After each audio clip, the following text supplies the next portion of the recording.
Chapter 41, The Secret Realm, Part 2. When Hoa Phuong fell, she felt nothing, because that woman had ambushed first and she merely struck back. But Chu Hu was different. They had met in the novice dungeon, and she had never harmed her. Though a master servant pact doomed Chu Hu, and wiping out the enemy was her own wish, ending her by hand still tugged at Van Nan. "We have played this busted game this far, what is there to be soft about?" Van Nan laughed at herself. "A conscience never helps you live to the end, better to be cold and claim you never had one." She finished, picked up Chu Hu's scroll, and activated it at once. Skill, Luck. Passive skill: after killing monsters the drop rate increases. If the monster is a 100% drop type, the player gains triple items. As expected, the effect had been nerfed. She skimmed the note and turned back to deal with Tan Long. In a delirious state, Tan Long muttered like a lunatic and had no damage for now. But she knew that after 2 minutes, when Berserk faded, he would regain clarity, and once he used a truce card she could not kill him. She had considered feeding him another Berserk, yet unease lingered. One Berserk grants 30% damage and speed, 2 stacks add up to 70%. Do not relax just because he babbles and stands still. Once someone approaches and triggers his frenzy, a huge mistake will follow. So she dumped skills like rain, desperate to finish him fast. A rock fiend pinned Tan Long in place while lightning jolted him. An ice round struck his neck, frosting the skin there. Ice and thunder alternated in waves, and soon Tan Long burst into white light. Note 1: the player may designate which card to craft, otherwise the system chooses at random. Note 2: the scroll drops from a player's talent, so the passive luck has no effect. Seriously, so it does nothing? She shook her head, steadied herself, and looked toward Then. Just then fell Bok Ho, walked over, and asked, "Where is the dropped scroll?" Van Nan took out 2 scrolls and reported honestly, "I already used Chu Hu's scroll." Then fell silent for a beat. "You used it?" He had not expected her to decide before asking him. Though he did not fully agree, the scroll was spent, so he could only accept it. Van Nan calmly used the remaining scroll and smiled. "What a coincidence, I was thinking the same." With 2 truce cards and 1 challenge card in hand, if someone in a dungeon refused to listen, use the challenge card to purge them, then once she held sway, pop a truce card to force cooperation. Keep 1 truce card for emergencies. After that, prioritize crafting truce cards to trade with allies in the same camp. Sometimes a party of friends is forced into friendly fire, and to avoid slicing the main tank, ranged players must throw skills farther. That creates another issue: area skills cannot reach full damage. If the settings switch to friendly immunity, the main damage group will no longer be shackled. In short, card crafting raises the strength and survival of allies while cutting civil strife. As for griefing others, Van Nan preferred to face enemies head-on without petty tricks. Next to then checked the last scroll, thinking that if none of 3 worked, it would be a waste. Luckily the final one suited him. Skill: Fire Elemental Burn. Passive skill: after using the scroll, each attack adds 5 points of burn damage. Then used it at once and told his partner, "Chu Hu killed Shike, and I killed Bok Ho, and no drops, so only killing a player with a talent yields loot." The game's hypotheses still eluded them, so they groped along like a jigsaw, piecing small bits into the whole map. When the clash ended, the 2 sat down to rest without discussing it. Van Nan murmured, "Not bad luck, I did not expect to wipe their whole team." Because Tan Long got hit with Berserk. Then drawled, then asked curiously, "How did you know he was the one who made the pact with Chu Hu?" "How would I know? I just guessed." Van Nan rolled her eyes and explained, "He looked like the leader, if not throw Berserk on him, then on whom?" "You dared to tag only one person?" Then narrowed his eyes, "Why not toss a Berserk to each of them? Boost the enemy team by 30% damage and 30% agility, am I crazy? What if they were lucid enough to rush me and cleave me down? Honestly, at first I did not think we could wipe them. I did not know who had a pact with Chu Hu, who had card crafting, or who held a truce card, so how to fight. I only wanted to kill as many as possible to show we were no easy prey and not lambs on the block. Who knew we cut them one by one and nobody used a truce card? Even I was surprised. Tu then chuckled. Van Nan kept mocking. Chu Hu even thought I knew she had a pact with Tan Long. I do not have sky eyes or fortune-telling, how could I divine that? Only when the field ended with just Ba Ko and Tan Long while Chu Hu still lived did I faintly guess. At the start there was no mood to guess, of course I slashed whoever I could, pact or not. Tu then picked up, turns out only Tan Long had a truce card, which helped us a lot. That is why over-centralizing power is not ideal. I wonder if Tan Long regrets it now. I am only curious why no dungeon monsters have assaulted us yet. At first I feared crowds of monsters, towers could not cover much, and while players fought, they would reach the teleport array fast. Wasting a dungeon scroll was fine since it was not mine, I only feared the opponents fleeing. Yet after the melee ended, monsters still had not appeared. Tu then explained, earlier this system asked me whether to start the game. Perhaps a secret realm dungeon differs from normal, only when a player says start will it begin. No wonder. Van Nan realized it, guessing Tan Long likely held the authority to start it. At first they did not want to waste the scroll, planning to finish us, then 5 people clear the run. Who knew Tan Long fell into confusion and could not decide. After that Ba Ko and Tan Long died almost together, and the right to decide fell to Tu then. Thinking it through, Van Nan relaxed completely. I am a bit tired, let us rest a little more. Tu then smiled and sounded her out. Want to challenge the limit? Like what? 2 people clearing a dungeon for 10. Van Nan froze and eyed him. I must admit, your idea is a bit crazy. Because our power exceeds the norm, NK we can books. try. Tu then said seriously, it is feasible, recover to peak and then start again. We have 4 arrow towers to support, many crystals on hand, and you carry Chu Hu's talent. If we control well and use potions right, we can pass. Van Nan poured cold water. I fear going broke and not earning it back after clearing. Let us try once. Van Nan squinted at her partner. This does not feel like your usual style. Even if we burn all potions, so what, we do not need to trade for gear. Tu then countered. Van Nan understood at once, his point was the 4 words rich rewards. Then do not stop me, think fast about the clear plan. Tu then decided firmly. Van Nan dumped the crystals she had, in total 2 fire, 1 water, 1 lightning, and 2 wind. After a moment, she proposed, Tower 1, fire plus wind for wide area damage. Tower 2, water plus wind to cut speed by 40%, okay? Chapter 42, Secret Realm 3. But we do not have a firestone. Van Nan reminded. Tu then frowned and realized a problem. Fire and wind are the most practical, yet stones drop at random, which means players know the best synergy but must compromise when attributes on hand are lacking. I thought about that long ago, but talking now will not help the current situation. Can we clear this stage first and reflect later? Van Nan said with a blank face. I will follow you, the second tower will use water and wind. Tu then replied helplessly. After socketing, Van Nan had only 1 firestone and 1 lightning stone left. Her heart ached and she suddenly changed her mind with gritted teeth. This run may only succeed and must not fail. Tu then touched his nose and kept silent. He went on to the first arrow tower, he prepared and notified the system to start. A moment later 20 wild wolves appeared. If the whole dungeon were only wild wolves it would be great. Van Nan said while swinging her staff to attack. Tu then stayed silent and focused as the pack closed in. When they rushed like wind he took a deep breath, grabbed the lead wolf by the head, and flung it away like a sandbag. Van Nan reacted fast and summoned a rock monster to form a pincer with Tu then in front and the summon behind. The rock monster felt no fear and herded the wolves together.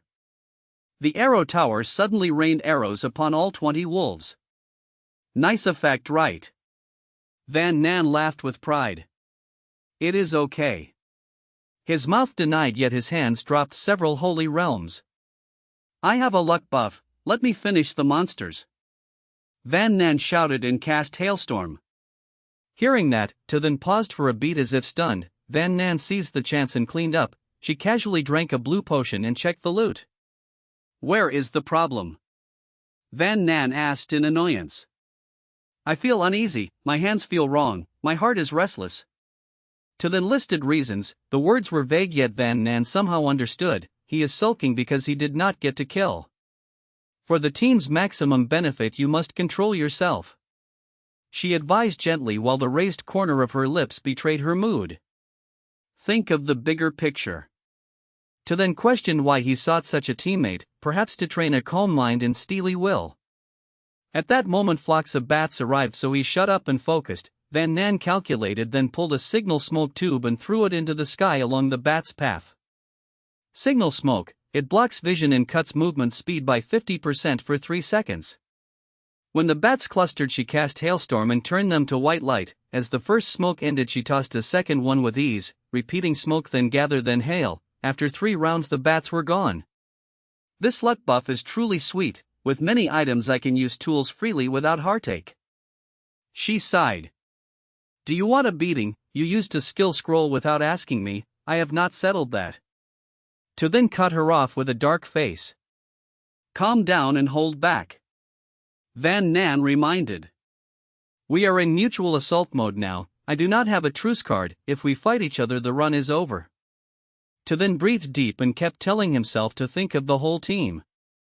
They had fought many battles, so their skill stats and scrolls were far beyond before. Now they handled things with ease. The third wave was 20 elite wolves, and Van Nan chuckled.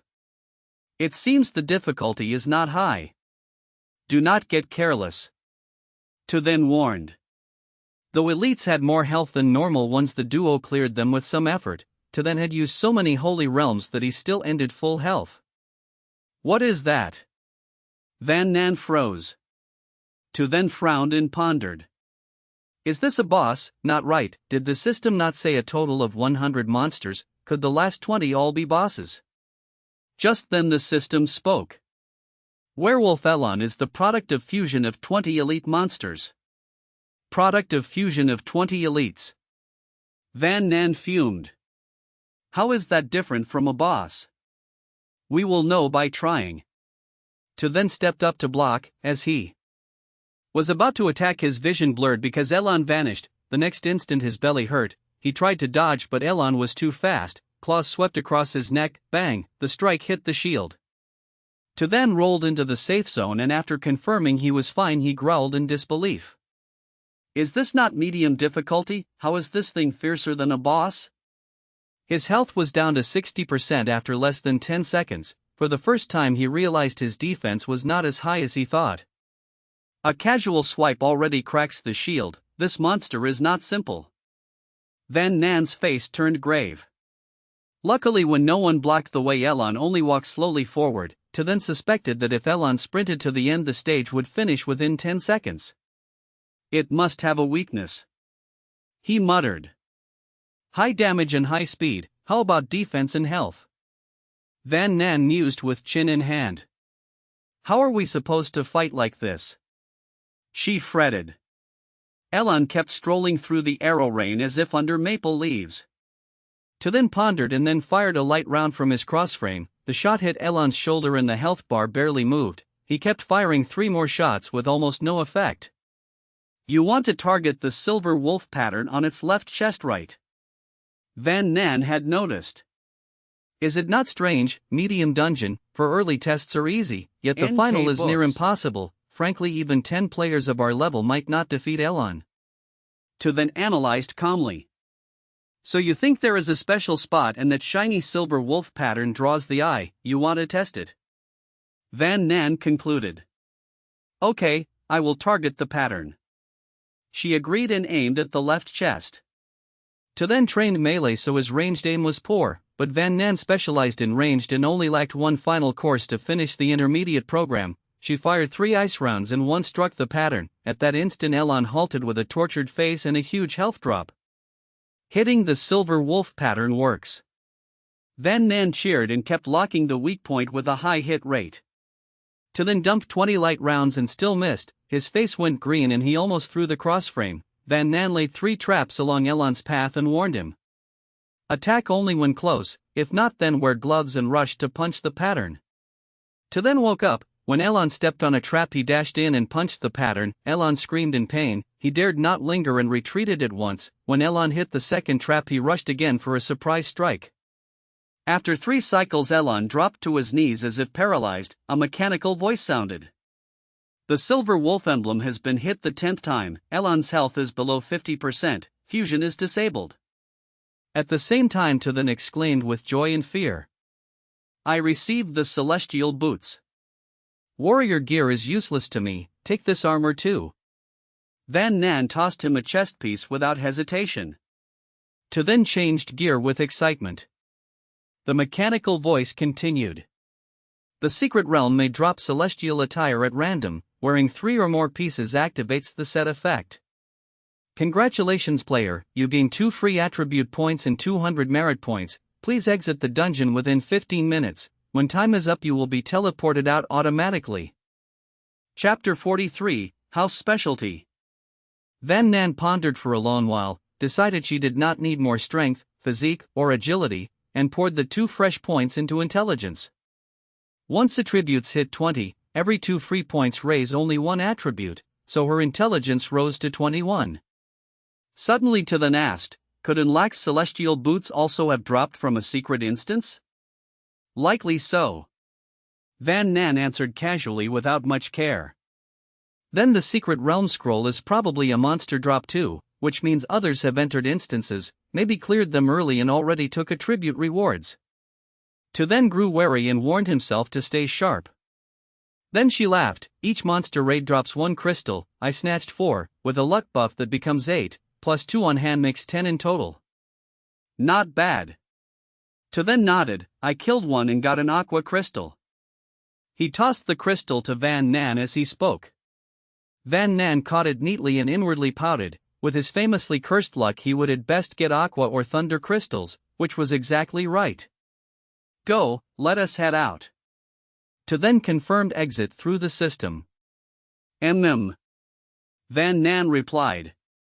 Before leaving, she looked back at the realm, her heart heavy. Every day some players close their eyes forever. Those seen today may be gone tomorrow. Most players live like that and struggle daily just to survive. Outside, the sun hung high overhead and the weather was fine. Why do I feel today is already ending, she murmured. Anyone who fired 20 shots and never hit the boss pattern once has no right to talk. Van Nan retorted with bite. To then snorted, I am not a ranged specialist. Which is why most bosses are carried by me. Van Nan said solemnly, I work very hard. To then tried to rebut, but she cut him off. Enough, I am not grinding today, I am heading back to the condo. We meet at the diner on the morning one day before the new instance. Spend these days thinking carefully who to sell the immunity card to. I am off. Van Nan waved and left decisively. Do you take me for your junior? To then was speechless. Time flew and the meeting day arrived. Van Nan reached the diner early and ordered a lavish breakfast. Soon To then came in muttering, 1 look and I know you are loaded, too many points with nowhere to spend. Van Nan bit a crab roe bun and mumbled, I discovered that at the counter points are money, but on the training grounds points are only numbers. What happened? Anything going poorly? To then sat opposite, grabbed a meat bun, and ate like family. I trained over 10 hours each day, plus the previous stint is nearly 20 days, yet I still cannot pass the 6th course of ranged basics, can you believe it? Van Nan fumed. To then laughed with relief, hearing you also failed the curriculum makes me feel at ease. He had been tormented by lessons to the point of gagging. Van Nan fell silent. She bit the bun as if it were a piece of someone. Got the card ready? To then raised the main business. Keep 3, which means only 1 can be transferred. To then seemed lost in thought. Chosen the buyer yet? Van Nan asked. How about the Notables Pavilion? They act together, give 1 card and the whole squad benefits. To then proposed. To then added with helplessness, most players we knew are dead, the rest are barely acquaintances, we can only hand the immunity card to the Notables group or that trio from Vast Sky last run, there is no other option. Then give it to the Notables, their team has 8 people. Van Nan decided. How do we price it? That was what To then cared about. Van Nan sighed, honestly nothing they offer will catch my eye. I still have over 600 points, I lack no tools, no potions, no gear, and my skills are enough. Crystals are good but ordinary folks surely have few. I fear a harsh quote will keep them from surviving the faction war. Most players here are dirt poor, the good stuff in our hands is unaffordable to them. She concluded like that. To then agreed yet disliked gifting the card, after a while his eyes lit up, let the notables pay with information as compensation. They had numbers and wide ties, maybe they knew obscure intel. Then she thought of a bigger problem, but how do we find them? Street stalls. To then said firmly, as I know they send someone daily to set up a stall and trade news. Van Nan blinked, really? To then scoffed, how do you know nothing about anything? In this game relationships are pointless, each instance reshuffles the familiar faces, so I barely socialize. If strength is enough and reactions are quick then inside the instance I improvise. Van Nan explained. To then had no words, how did this type survive until now? He sighed and surrendered, eat first, after we eat I will guide, I know where their stall is. Van Nan was nonchalant, if we miss them that is fine, if the swap fails they lose not us, at worst we set up anywhere and crowds will scramble. True. To then agreed. After breakfast they strolled and soon spotted a familiar figure tending a curbside stall. Van Nan tried to recall and realized it was the archer once beaten and scolded by teammates for carrying a cursed talent. The archer clearly remembered them too and trembled on sight. He forced a stiff smile and stayed quiet, still hoping they had forgotten him. Greeting first would only expose him. Yet to then walked straight up and asked, "Where is your boss?" The archer gasped, then bowed his head in defeat and said sadly, "At the training grounds." He knew they had recognized him. "Call him here, there is big business to discuss." To then continued. The archer puffed his chest, "You can talk to me." "You?" To then eyed him up and down and shook his head, "No, you cannot make the call." The archer wept inside at being looked down on, though the words were not truly malicious. The card. To then snapped his fingers to the person behind him without looking back. Van Nan pouted, handed over the immunity card obediently, yet in her heart wanted to kick someone, still she held back. The archer read the description and blurted, "Wait for me a moment." He swept the stall away and bolted like fire on his rear. "They seem to need this card badly, I want to raise the price." To then grumbled. "I doubt we will reel in anything tasty." Van Nan said plainly. So to then grew more annoyed. "Where is the card, where is the card?" The boss arrived in a rush. To then showed the card again, the boss's eyes blazed and he declared bravely, "Name your price." He looked like he must have it. With low hopes to then still asked, "Got anything good, show me, I want the best, keep the mundane." The boss pulled a long face, then no. "How about something a bit unusual?" To then stepped back. The boss strained his brains and then glanced at the archer. He pitched at once, "Here is the house specialty of our notables pavilion, a gopher, strange yet easy to command." To then was speechless. The archer stood dumbfounded. "Please reconsider." The boss begged with a thick skin. "No deal." To then said darkly. The archer bolted far away like a freed man, leaving even his chief behind. The boss grimaced, Fine, how about gear for the trade, but you too must add a bit to balance value." That piqued to then's interest. The boss drew a sword. Blood-sucking sword, base damage 6 to 8, deals 6 to 8 damage based on sword base damage plus strength attribute, 30% of damage dealt converts to the user's health. High damage with built-in lifesteal made to then unable to take his eyes off it. Chapter 44, A Frightening Hypothesis. "What do you want?" To then blurted, nerves frayed. "Potions, gear, skill scrolls, party scrolls." The big boss counted on his fingers, feeling poorer by the word, then declared, "I do want a truce pass, but if the price is wrong I will not trade, the lifesteal alone can net a few red potions." "Stop daydreaming." Van Nan cut him off, "This sword heals for 30% of damage, you are a tank stacked on constitution so how much damage can you deal?" "Then I still will not trade." The big boss stiffened, everyone wants good stuff for themselves. Two then pulled out the golden silk armor and even the righteous gloves, 2 pieces of gear and a truce pass. Are you trading or not? Seeing the armor with defense +2 and constitution +5, the big boss swallowed hard, picturing a shield in one hand and a scimitar in the other. Swapping the scimitar for gloves would feel more nimble.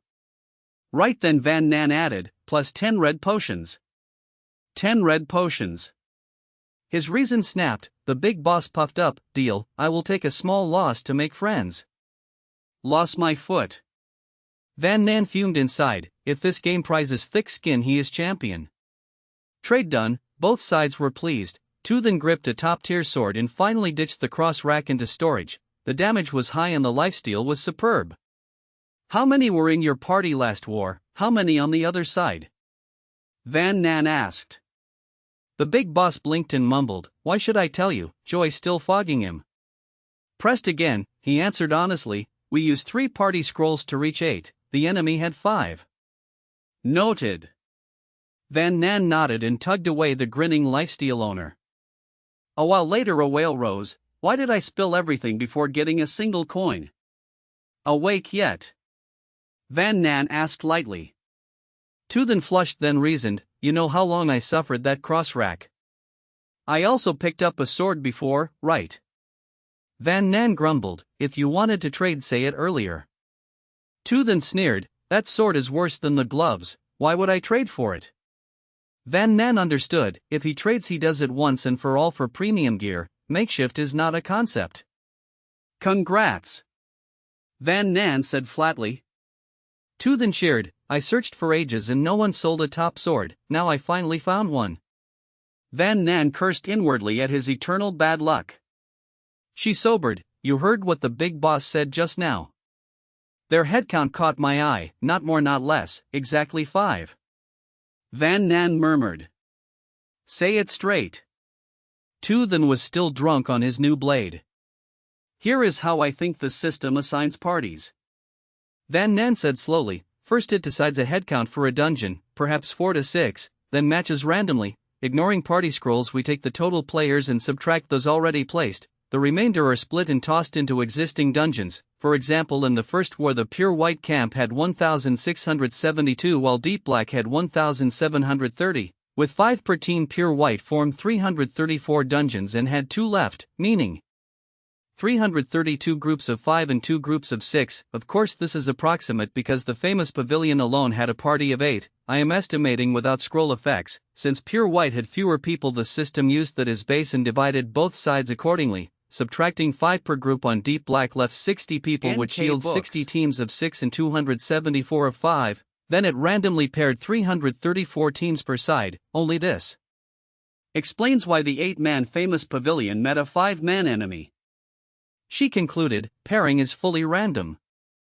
Two then was speechless and simply nodded, you are right.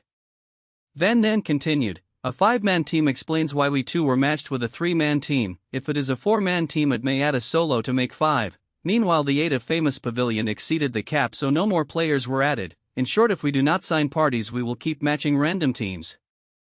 If deep black masters the right use of party scrolls we might face 7, 10, 13, or even more. Two then finally caught on and grew solemn, so that is your point.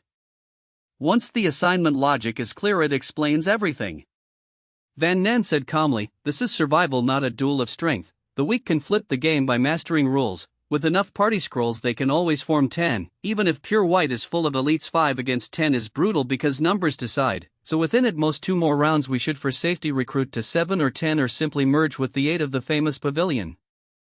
But party scrolls do not drop that often. Two then argued.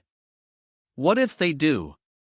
Van Nan replied coldly, what if deep black fields 10 and matches us, we lose in vain. Two then fell silent then frowned, one more thing, if pure white has 200 and deep black 280, will pure white become 40 teams of 5 against 40 teams of 7? Yes, under overwhelming numbers personal skill barely matters unless super tier. Van Nan analyzed, worse, the more people the stronger the advantage snowballs, the fewer lose ground and the gap widens, so after 2 more rounds once the weak are culled we must support our campmates so they survive, then our final win rate rises. Two then inhaled and felt foolish, how did this end with helping campmates? He had no interest in group hugs. This is the worst case. Van Nan softened. Maybe Deep Black is full of fools and no one discovers 7-man parties. Maybe Pure White is high quality and stays ahead in numbers. Do you think so? Tu then shot her a look. Only a fool bets on the enemy's stupidity. By the present rules, the two camps fight to the bitter end, so each round culls more than half. Now both sides total about 850, which means after 2 more rounds we drop to around 200. Tu then breathed deep and grasped the stakes. Van Nan added, at 200 the tilt is mild, at 100 if the enemy has over a dozen to 2 dozen more that is a massive edge. If we see this coming, then let Pure White hold the edge. Tu then smiled and enunciated, and you have a luck buff. Van Nan sighed. She foresaw 2 grueling dungeons ahead. The morning after that the second camp war began. Entering the dungeon, Van Nan scanned around. She quickly counted 4 little teammates beside her, including 2 then, and across the divider the other camp also had 5. The black watches showed prompts: main quest, before the enemy camp falls do not let any monster cross the teleportation array. On success each player gains 200 points. After finishing the main quest you may leave any time. On failure your record will be erased. In this dungeon friendly fire is disabled and you may not step outside the light barrier. Enjoy. Damn it.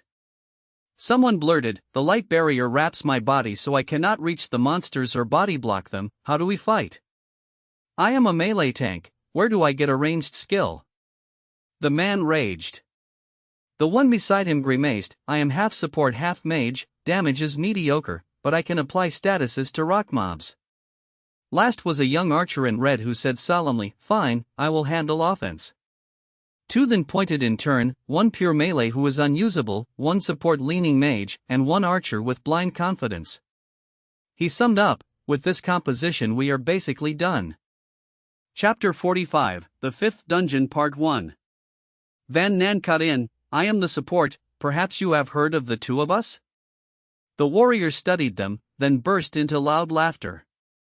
The mage beside him shook his head helplessly. The main tank calls himself a priest, the mage claims to be support? Yes, any problem? Van Nan found it strange. She thought introductions would calm everyone and foster teamwork, yet the warrior only laughed harder. The mage sighed, you two, stop pretending, this is a co-op dungeon, no need to borrow others' names, we will not harm you. Van Nan stayed silent. Tu then caught the key words and asked, disguise? Wearing a tiger's skin. The warrior laughed with tears, this kills me, last dungeon already had 2 imposters, now more, those legends may not even be real, yet you still pretend, so boring, train your power instead.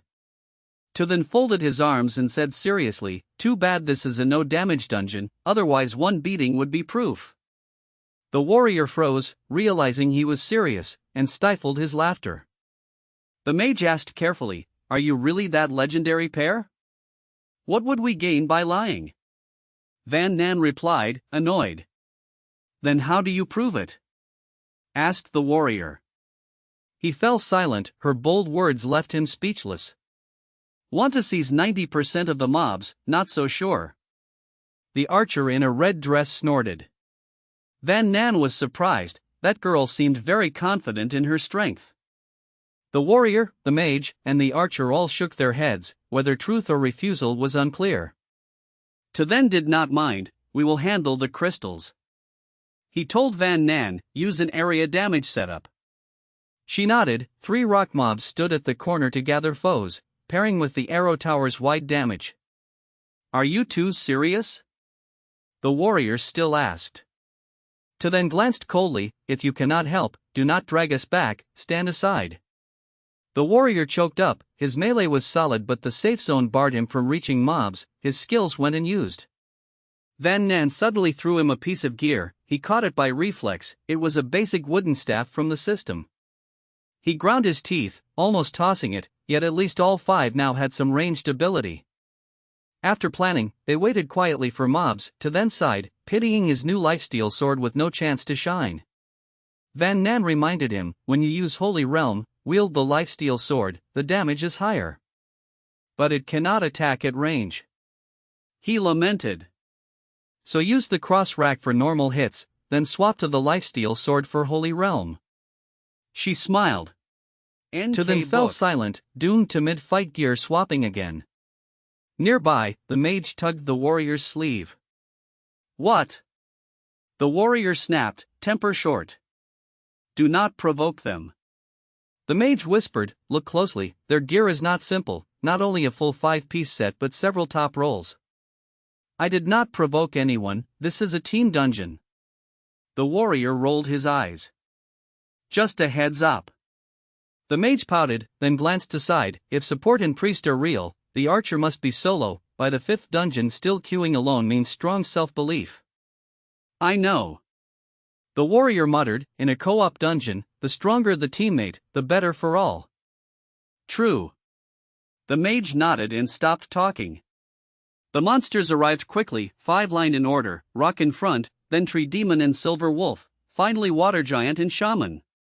A glance told the roles, rock was main tank, tree and wolf were half tank half damage, water giant was main damage, shaman the healer. The girl in red frowned and loosed an arrow, the tree demon blocked the shot. The shaman raised a staff, white light restored the tree's health.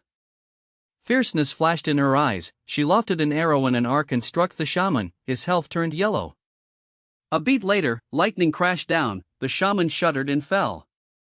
Good thing their health is not high. The warrior exhaled. Do not just watch, attack. Urged the mage, firing magic bullets. To then launched a light orb, both attacks were blocked by the tree, the water giant was untouched. The warrior tried attacking but missed repeatedly. Support, use skills on squishy mobs, everyone else use basics on the tree. To then adjusted fast. Since when did they become commanders? The warrior grumbled, yet he followed because it made sense. The shaman is an elite, said Van Nan, calling lightning onto the water giant. The red-dressed girl curved another arrow and hit as well, their damage looked nearly equal. Ha! The girl gasped, surprised someone could match her. Van Nan gave an innocent look, thinking that the girl shocked her too.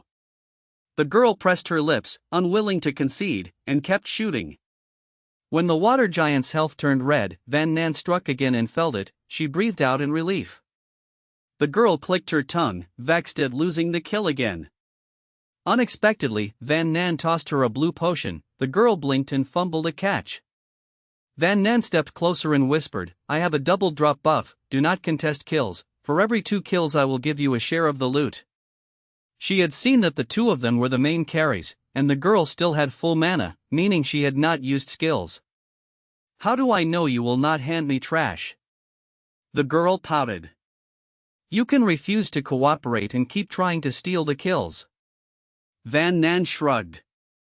The girl fell silent, remembering the miserable outcome, she doubted she could win. I lack nothing, I do not need to shortchange you. Van Nan added. What do I gain by teaming with you? The girl complained, you get 4 drops in total and only give me 1. No need to contest kills, steady profit, is that not good? Van Nan asked back, if we fight over kills, are you sure you can win half of them? When the elite is low, hold your fire. Van Nan reminded. You had better keep your word. The girl growled.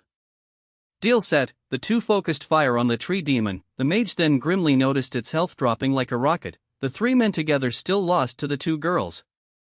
Never thought I would cling to girls' thighs to survive. The mage said bitterly. The warrior was carefree, having thighs to cling to is good enough, whose thighs do not matter, survival first. The 5 attacked together, the tree demon's health soon turned red, the red-dressed girl honored the pact and switched to the silver wolf. Van Nan finished the tree with lightning, to her surprise it dropped a skill scroll. She tossed it to the red-dressed girl, archer skill scroll, take it. The girl froze, shocked that the support voluntarily shared the reward. Chapter 46, The 5th Dungeon, Part 2. Van Nan blinked and smiled as she asked, perks this good are pretty tempting, do you want to ditch your teammates and join us? The girl in the red dress dealt rare high damage, so Van Nan had the urge to recruit her. Ditch my teammates. The girl was puzzled, I always act alone. Miscalculated, Van Nan realized at once that the girl was not teamed with the warrior and the mage, yet she switched tone smoothly and said, "No, teammates is even better, think seriously about joining us." Before the girl could speak, then at the front shouted, "Stop chatting, we still have monsters to clear." The other two turned away to do their own thing, which tanked the team efficiency. His holy realm worked on swarms of low defense mobs, but it underperformed against thick-skinned foes. The warrior was worse, 10 magic shots hit maybe 4 when luck exploded. That was forgivable since no one relied on him, yet the mage damage was also mediocre. Then truly wanted to grab his collar and shake him while asking how he had survived until now. Alright, clear the mobs first." Van Nan sighed in helplessness. The rock fiends and silver wolves reached the bend. 3 system-given rock fiends stepped up to block and stalled the enemy advance. Then hated how the glowing ring hindered him, so he could not rush in to smash things himself. Silver wolf claws were about to rake the rock fiend when Van Nan snapped a shield on it and resumed her assault. Just then 2 red beams fell on Van Nan and the archer. She glanced at the clock and was startled to see her base damage rise by 10 points. At the same time the mage reminded, "Hurry, the buff lasts 1 minute only." Van Nan ignored the doubt and teamed with the red-skirted girl to finish the remaining wolves and rock fiends. After sweeping the first wave, then cast 3 holy realms to heal the rock fiends and then sat down to rest. The warrior muttered, "This dungeon does not look that hard. Do not backseat from a comfy stance." Then shot him a scornful look, "You lay there and won the whole fight, of course it felt easy. If we had not solved the shaman and the water giant early, do you think it would be this light?" As he spoke he pointed at the adjacent camp, "Fail to kill the shaman and that is your ending." Van Nan counted the spoils, tossed a red potion to the mage's pay, and handed a protective jade to the bowwoman. The mage caught the potion on reflex and praised the support as generous. The girl in the red dress wore the jade without a word, as if lost in thought. NK books. Van Nan walked up to the mage and asked bluntly, "What skills do you have? List them all." The mage swallowed hard, telling himself this was a co-op dungeon where teammates could not hurt one another, yet his nerves stayed taut, likely because her presence was overwhelming. Confused he answered, "I can buff defense, buff attack, and restore health." "Last chance, tell the truth." Van Nan kept a calm, stern face. "Tell what?" The mage ventured carefully. Having witnessed her terrifying damage, he believed she was truly the legendary support, someone that strong had no need to pretend. "Buff defense, buff attack, and heal." Van Nan sneered, "You survived this long with only those skills, do not joke. Unless trained by a special squad, a pure support cannot survive. If you are alive then you have something extra. Stop hiding and show your trump card. Your partner the warrior cannot use melee skills, a support like you helps nothing, why should I keep you too?" She did want to raise ally survival rates, but the moment someone slacked she tossed that idea away. Her stance said she could draw a battle card next and sweep lazy players. I will talk. Under her sharp gaze the mage confessed in panic. The mage bowed his head, "I am actually a summoner, I have a pet and usually fight through it." Van Nan understood, that was why he had attack and heal buffs, he had to buff the pet. "Where is the pet, why not summon it?" She pressed on. The mage gave a bitter smile, "Helpless, in the last dungeon it ate an elite mob, now it is in deep sleep, looks like leveling up. I call it but it will not come, so my power dropped." He then added timidly, "I was not hiding on purpose." Van Nan shot him a glance and grudgingly accepted. She turned away, somehow the mage finally exhaled and felt his body go light. The warrior leaned over to sneer at his buddy, "That's serious, you think she would attack you in this dungeon?" The mage smiled wryly, "You do not get it, when she stares my legs shake." "What kind of man is that?" The warrior fell mute. The mage rolled his eyes and snapped back, "If you cannot help then you have no right to judge others." As Van Nan passed then he stopped her. "You want to recruit that girl?" Then asked with a grave face, and the girl naturally meant the bowwoman. "Mm." Van Nan nodded and explained, "In this dungeon she alone equals the 3 of you, she follows a pure basic attack route, she does not worry about mana costs, and her damage is frightening." Van Nan concluded earnestly, "The red dress girl is very strong, among everyone we met, besides on lack she is the strongest. It is not that she looks strong next to you 3, she is truly strong. A chance meeting like this should not be wasted." Van Nan smiled slightly. Can you trust her? To then studied his teammate and asked, we were forced together and then slowly learned to trust, adding a stranger now, can you feel at ease? Van Nan frowned, she pondered long and admitted she was not someone who lowered her guard easily, so what do you suggest? Remember Azure Dragon and Chu Hu signing a master-servant pact. To then curved a cold smile, find a few obedient players to sign such pacts, then use your luck buff to farm skill scrolls and gear, and turn them into top experts. Van Nan drew a deep breath. To then continued, rather than hunting for experts we need obedient teammates, only then in a dungeon can we focus fully on enemies, because allies will never betray us. The idea is good. Van Nan thought fast, but can we execute? How do we convince others to sign a pact? To be honest, they did not even know how to sign that pact yet. Just be frank. To then did not hesitate, say we seek teammates and will arm them, since we do not trust strangers in fear they will run away with skills and gear they must sign first to qualify, if not a master-servant pact there will be other restraints, roughly like that. Will anyone agree?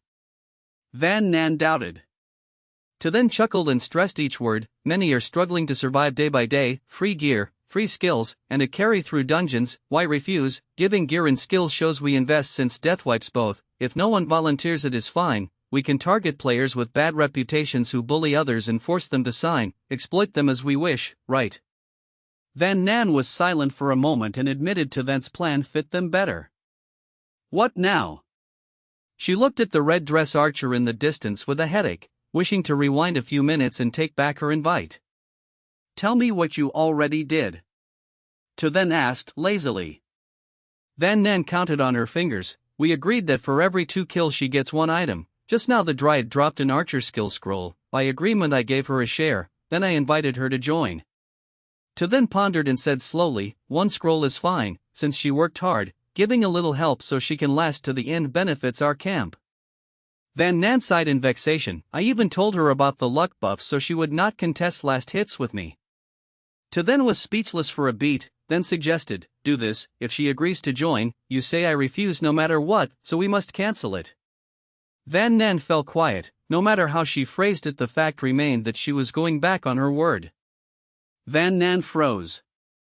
The red dress girl said coolly, when the game began I joined a few parties and paid dearly, now I trust no one and have no interest in teammates, you should give up early. Is that so? What a pity? Van Nan answered, and the corner of her lips still lifted all the same. Chapter 47, The Fifth Dungeon 3. How insincere.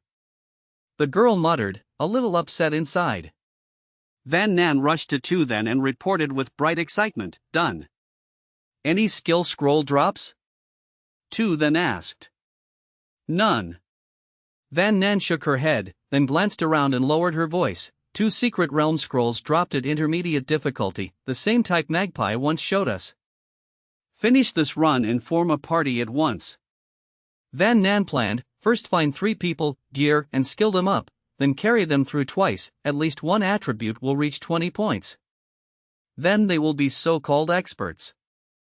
Tu then murmured, in online games a few high-end pieces and decent skills are enough to claim mastery. Quit daydreaming and clear this instance first.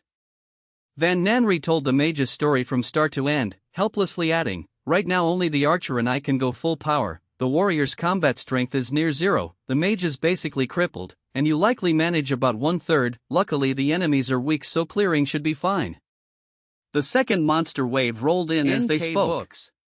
This time there were 10 in total, a rock golem led, behind it a square of 3 rows and 3 columns, the shaman stood in the center, ringed by treants vipers and spiders among others, 10 monsters of 10 kinds. Focus the spider. Van Nan shouted, mage remember the buff. She had met spiders in the 3rd instance, their webbing was nasty, so she ordered the team to prioritize the spider. Feels like a max-level god is carrying us. The warrior muttered, with his attack he was only sightseeing. The mage wished to yell into his teammate's ear, you will be despised as useless, even if skills are locked at least act diligent and work seriously. Yet he himself was still attacking hard, so he only glared. Unfortunately he glared until his eyes dried and the warrior still missed the signal, sunk in thoughts. Tu then stroked the cross staff without rushing to attack, thinking, he had tested Sanctuary and it only worked on allies not on enemies. A tight monster pile like this but no Sanctuary would be a pity. With that he shouted, "Put a rock golem into the middle of the elite pack." Van Nan paused for a beat then understood. The warriors still fought too, then meant the 3 system golems and wondered how to herd them in. Besides, standing in the center and being surrounded would only make a golem die faster. While he was tangled up, another rock golem appeared inside the elite pack. The mage saw it was the support summon and cursed inwardly, with a tank a target lock and brutal damage. What stage remains for others? The support could solo clear. Perfect placement. 2 then smiled and cast Sanctuary on the golem, then warned loudly, "Clean the mobs." The red-skirted girl drew her bow and rain of arrows poured down over a single tile, her freshly learned skill. When a foe was about to die she did not snipe it but switched targets on her own. The warrior gaped as elites toppled like paper. He suspected these elites were knockoffs unlike those that once tortured him. The quality gap was huge. The mage could only smile wryly. Whether the 2 of us exist or not changes nothing. Over there the red-skirted girl and 2 then finished cripples then swapped targets. Van Nan followed at ease and harvested mobs. It went so smoothly that the pack vanished before they even reached the 3 system golems. Strong teammates feel amazing. Van Nan muttered as she split the loot and tossed the girl her share. The girl's eyes lit up and she briskly stowed items into her bag. "Any ranged skill?" 2 then asked nearby. Van Nan skimmed her bag. "Lightning art, will that do?" "Yes." 2 then nodded at once. "I never trained ranged fundamentals so my aim is poor, and when fewer mobs remain Sanctuary wastes too much MP, lightning will be faster. A luck buff used well is truly good." 2 then sighed and used the lightning scroll. Van Nan thought a moment then threw the mage 1 red potion and 1 blue potion. "I get some too." The mage rejoiced and tucked them away. The warrior looked at Van Nan with hopeful eyes wishing for a share, yet she strode past him and focused on the fight next door. "I am speechless," the warrior whispered. "What have you done in this run? Do you not know it yourself?" The mage scolded softly. "I have not done anything at all." The warrior felt wronged. "That is the problem, you did nothing, with no contribution. Why should they cut you in?" The mage kept a cold face. Hearing that the warrior wanted to leave the dungeon even faster. The mage even sighed. "Before we started I thought the support was joking about stealing 90% of the mobs, but so far she killed them all. I suspect I never woke up and am still dreaming. And I suspect I entered the wrong dungeon." The warrior fumed. Van Nan watched a moment and concluded, "They over there are about to collapse."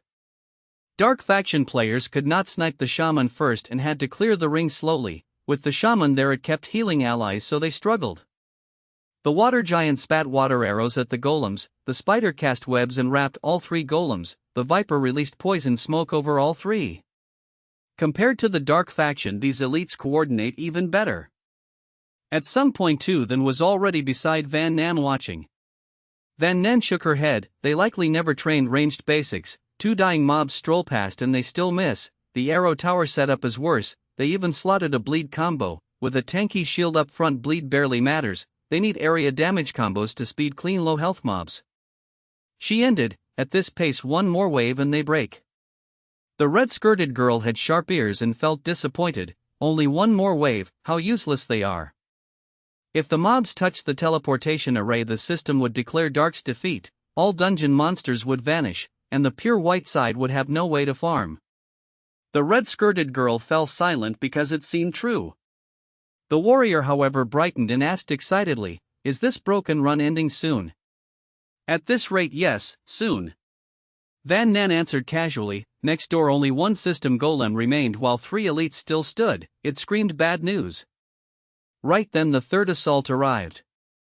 Van Nan counted roughly 15 monsters, and even more varieties than before, not only a shaman but also a sacrificial priest and other elites.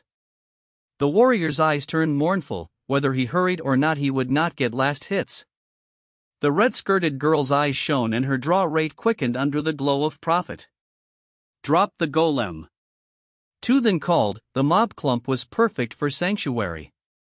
The mage buffed himself the support and the archer while attacking, then told the little teammate, "Go watch, report changes next door at once." The others had no spare attention. A main tank reduced to an errand runner, the warrior ached yet admitted he was not helping much here anyway. With that he dashed aside and became a live commentator on the neighbors' play. Their last golem just died, one elite from the previous wave remains. "Faster, faster," Van Nan urged. As she raised lightning to finish the dying ones, the sacrificial priest lifted his staff and a white light spread from him. The elite's health surged back. "Darn it, a group heal." The mage raged, "What cursed dungeon is this? Elite skills are more useful than players." Cleared the last elites, 15 new ones are closing in. The warrior continued reporting. They surely could not survive that round. With that thought, Van Nan went wild with skills. Thunder crashed in volleys, the priest and the shaman fell in turn. The red-skirted girl tried to loose again but ran out of health before she could aim. Unwilling to snipe kills, she turned her arrows to the tall shield mobs up front.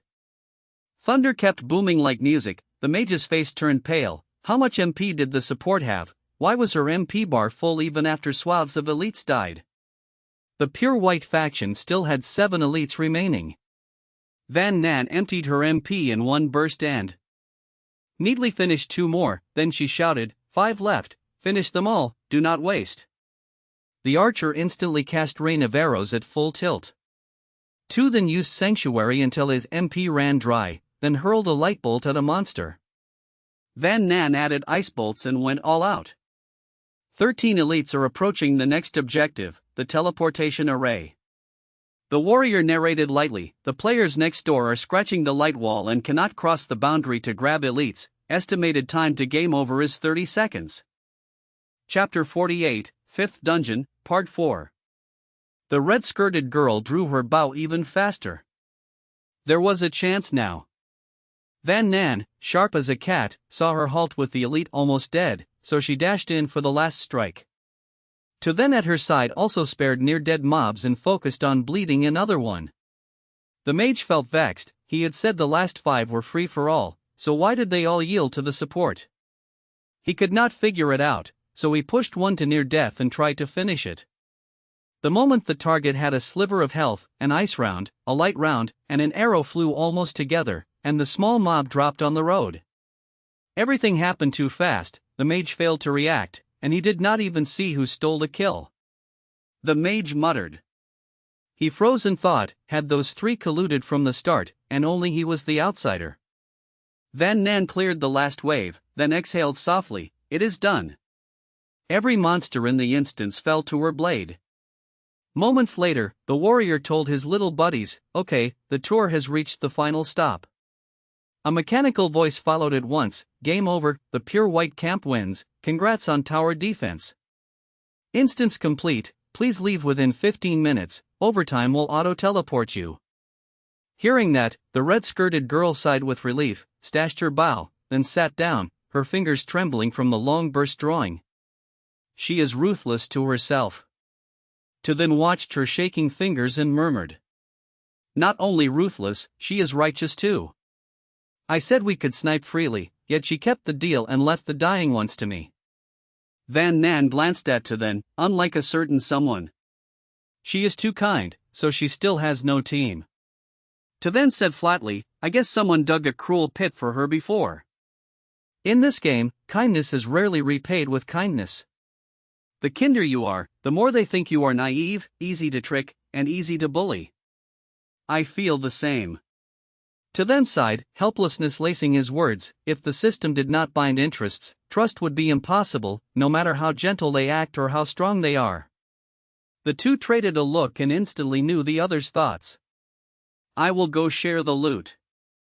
Santa Van stood up on his own.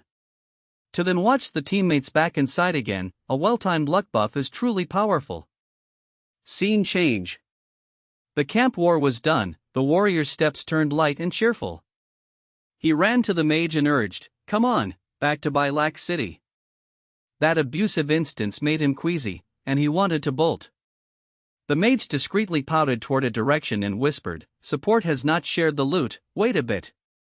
The warrior rolled his eyes, "Are you dumb? That gift was to win you over.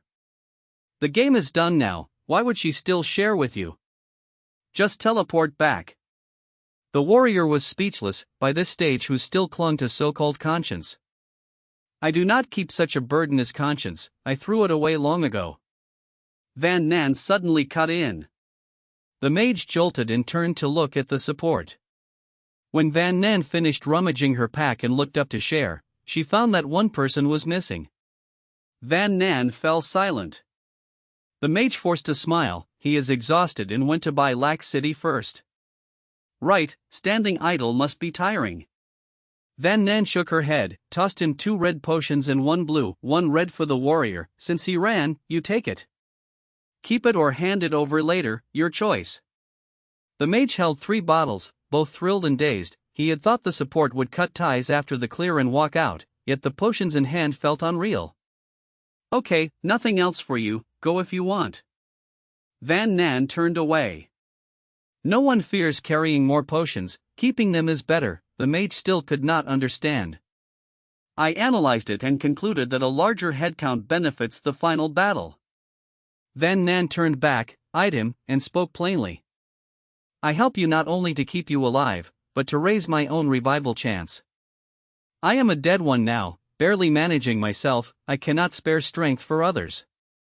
Please push yourselves. Take these items and survive a few more instances. She finished and headed to the red-skirted girl. The mage paused, so more people in the camp helps in the last fight. White light flashed, and the mage vanished. Scene change. Seeing the support walking over, the red-skirted girl let out a soft breath. Afraid I would run. Van Nan smiled and asked. The girl lowered her gaze, voice cool, dirty players are not 1 or 2, I am used to it. You knew you might be tricked, yet you left the mobs for me. Van Nan asked, puzzled. The girl answered firmly, I do not break deals on purpose. Also, I give only 1 chance, if you trick me now for gain, you might pay with your life next time. Van Nan was at a loss, for a breath the girl seemed silly, yet also precious for keeping a pure heart till now. At last she sighed and tossed the agreed pay, 8 items in total, gear, a skill scroll, and potions. The girl put them away, and much later she said, funny, I have been scammed so often that meeting a player who does not scam feels unsettling. If you feel ashamed, then keep living, and answer a few small questions for me, yes. Van Nan smiled and squatted down. The girl pouted, so that was the reason for the generosity, ask, I will answer if I can. Van Nan nodded and asked first, have you finished the Advanced Ranged Basics course? What is the effect? Base damage plus NK 12 books. No other effect. None. Van Nan rubbed her chin, a bit surprised, only base damage plus 12 did not match her guess, perhaps she did not get accurate because the girl shot so well by nature. She asked Dawn, I noticed your arrows never miss, how do you do that? The girl clearly stiffened, as if weighing her answer. Van Nan folded her arms and said low, even the best marksman cannot hit every single shot. Are you sure you want to know? The girl turned away, once I answer, we owe each other nothing. Then she spoke crisply, it is the passive precision, it raises ranged hit rate. She stood, took her leave, it was a pleasure, I hope we meet again. Then she teleported out. A passive alone can make every arrow land. Van Nan smiled mysteriously and muttered, we call it a skill, yet maybe it is a talent. Wake up, time to return to Lax City. To then waved his hand before her. Van Nan slapped his hand aside with disgust, if you had half of her kindness, I would not guard against you like a thief. Fine, stop spacing out and go trade for what you need. To then was breezy, without a main tank with a talent to stand ahead, could you pass the 3rd gate of the novice instance? With others, would they hold the line? Without me telling you about talents, would you choose a talent over gear and scrolls at special reward? Ah, pardon me, without me you would not reach the 4th gate, let alone kill the boss. Without the skills, gear, free points, and talents from the novice instance, you would not be this nasty. I am also curious, without me, how would a paper mage without a talent survive? To then sneered, you hate meeting me in the novice instance. As if I begged to meet you. Without you dragging me down, I would hoard all the resources and arm myself to the teeth. Van Nan pictured Tithan with 200 HP and 200 MP, and she shivered. If he double-classed both magic and melee, and with a clever mind, would other players have any road left? Yet she still would not yield. Without my support, a dummy like you would fail to kill the novice boss even with a single-use card, let alone get attribute points and clear rewards. Without me saying that a full 20 points grants a special prize, you would still balance foolishly and waste a pile of free points. Do you not see how unlucky you are? You killed the boss and got that pair of true affection rings you cannot use? Your raw might is high, yet useless, since you hardly ever loot good items. And you. To then shot back, without teaming with me, could you rake in that many free points at the start? Fail the first instance and your swagger later would vanish. TSK, you took advantage and then denied the bond. And you, without me, could you even clear the first one? Van Nan countered. Tithan opened his mouth and had nothing to say. The instance turned oddly quiet, and a strange taste filled the air. Van Nan pondered more and felt something off. Hold on, does that mean we were lucky to meet each other? It sounded like they would both struggle if split apart. They had propped each other up, the thought flashed into Tithan's mind. Realizing it, he felt a chill, shook his head, and tried to fling the thought away. Who needs her support? Who would support her? He even wished he had never met that pit-digging menace. You tweak one line, and the next reader tastes the perfect layer of cream. Chapter 49, Recruiting Teammates 1. Half a day later, Tithan spoke coldly. Out of respect for the lucky buff in the ring, I treated you a bit better. Don't let favoritism go to your head. He finished and ordered the system to leave the dungeon. Van Nan forced herself to hold back, and held back again until she barely stopped herself from kicking him. Hiding things from her from time to time, this called favoritism? Favoritism, my foot. If not for the binding of the true affection rings, she would have torn them off and happily killed Tithan. Wait for me. Van Nan ground her teeth. Teleporting back to Baklak City, the machine announced the battle status. Before the 5th dungeon, the Pure White Camp had 850 players, the Dark Camp had 851. Now the Pure White Camp has 430 players remaining, the Dark Camp has 420 remaining. Please continue your efforts. Van Nan exhaled. The numbers were close, but for now the Pure White side held the advantage. You ran off before finishing proper duties. Where is your responsibility? Do you still intend to be happy teammates? She tossed and turned all night, thinking Tithan turned on her, thinking he was cruelly cold, then thinking she had hated him first and so bore some blame. She worried until late and finally fell asleep. The next day she came with panda eyes to the eatery, feeling very upset. Halfway through her meal, Tithan sat opposite and said, frowning, "Hurry up, find people to form a team immediately." "How did you know I was here?" Van Nan asked in annoyance. He glanced at her, waiting at the eatery for 24 hours, "How could I not catch you?" In his eyes 2 words seemed to read, "Meal box." Van Nan shoved a crab cake bun into his mouth intending to shut him up, but he tossed his head, acting aloof. A virtuous person does not beg for scraps. She coldly smiled, slammed the empty bowl before him and said, "For the sake of your reputation, please spit out what you ate from before."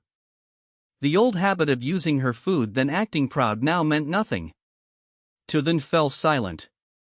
"Don't speak nonsense while eating," he growled, embarrassed and angry.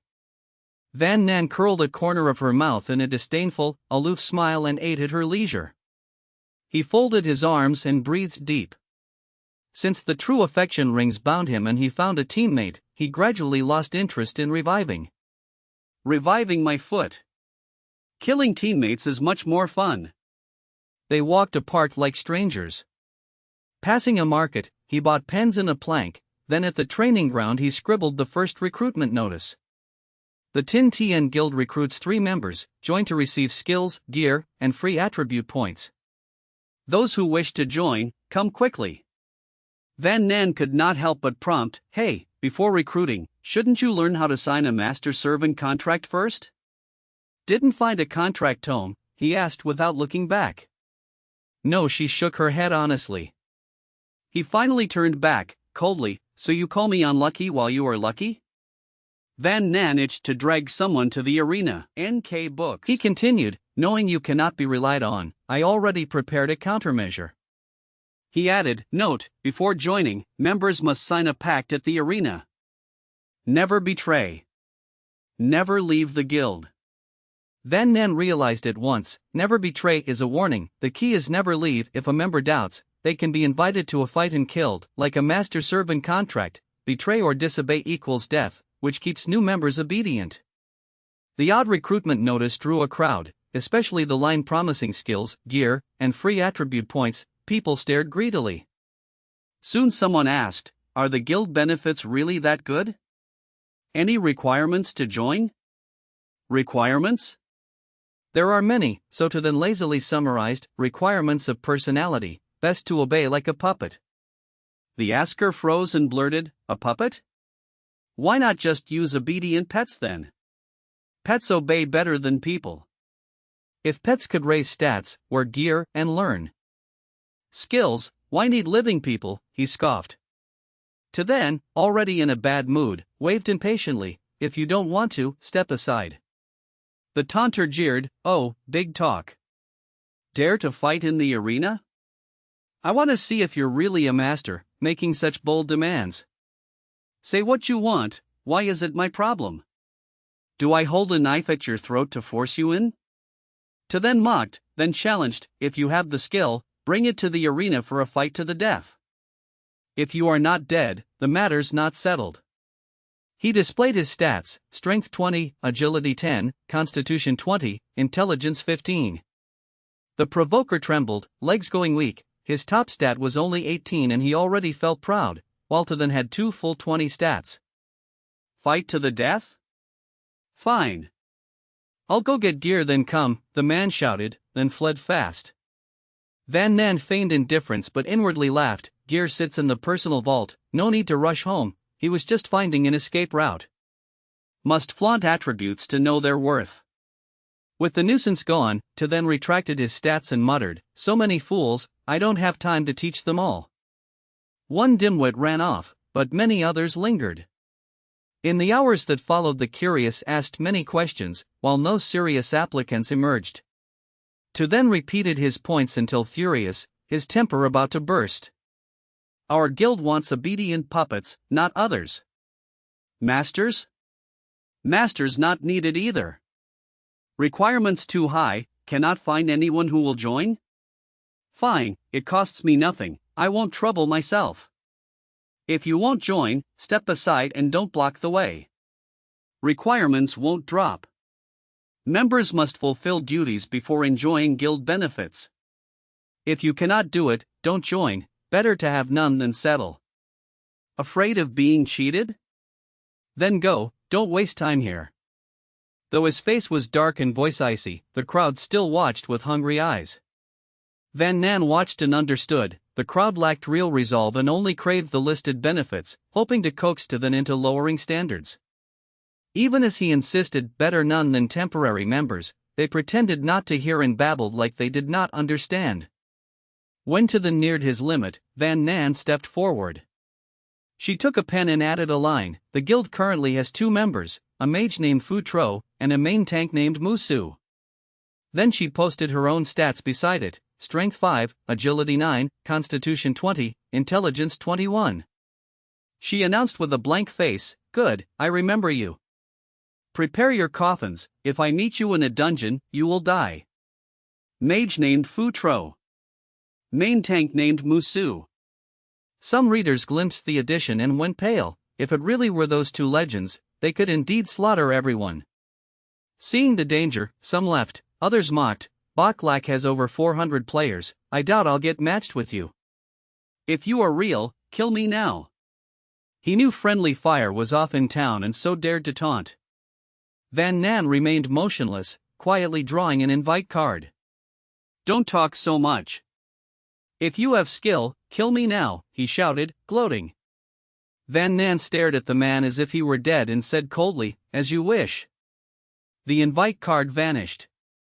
Seconds later the system warned, you used an invite card on player number 3674. For the next 3 minutes, you and that player may attack each other.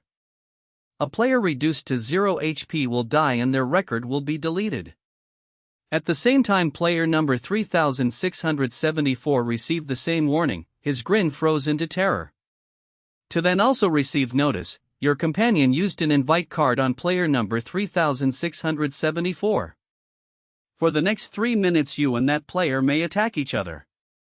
Van Nan unleashed a lightning spell, to then followed with a heavy strike and a critical blow. Another volley of lightning crashed down. In less than 5 seconds after the system announcement, player number 3674 turned into white light. The crowd flinched and stepped back. The noisy onlookers shook their heads and fled like mad. Van Nan could not be bothered with his reaction. Looking around, she saw the cheaters and loudmouths had run far off. She sighed inwardly. They play innocent and whine softly when safe, but when provoked they are the first to fear. What is wrong with these people? A brief note: Chow Fai and Chow here are gaming slang for unlucky and lucky players in gacha games, not racial slurs. Fix errors and give feedback like a mirror for the translation to reveal imperfections. Chapter 50, Recruiting Teammates 2. Using the invitation card as a show before a crowd, people swarm to watch, yet not a single teammate appears. Van Nan had nothing to say. She paused, glanced at someone, sensing that person's rude bearing was holding recruits back.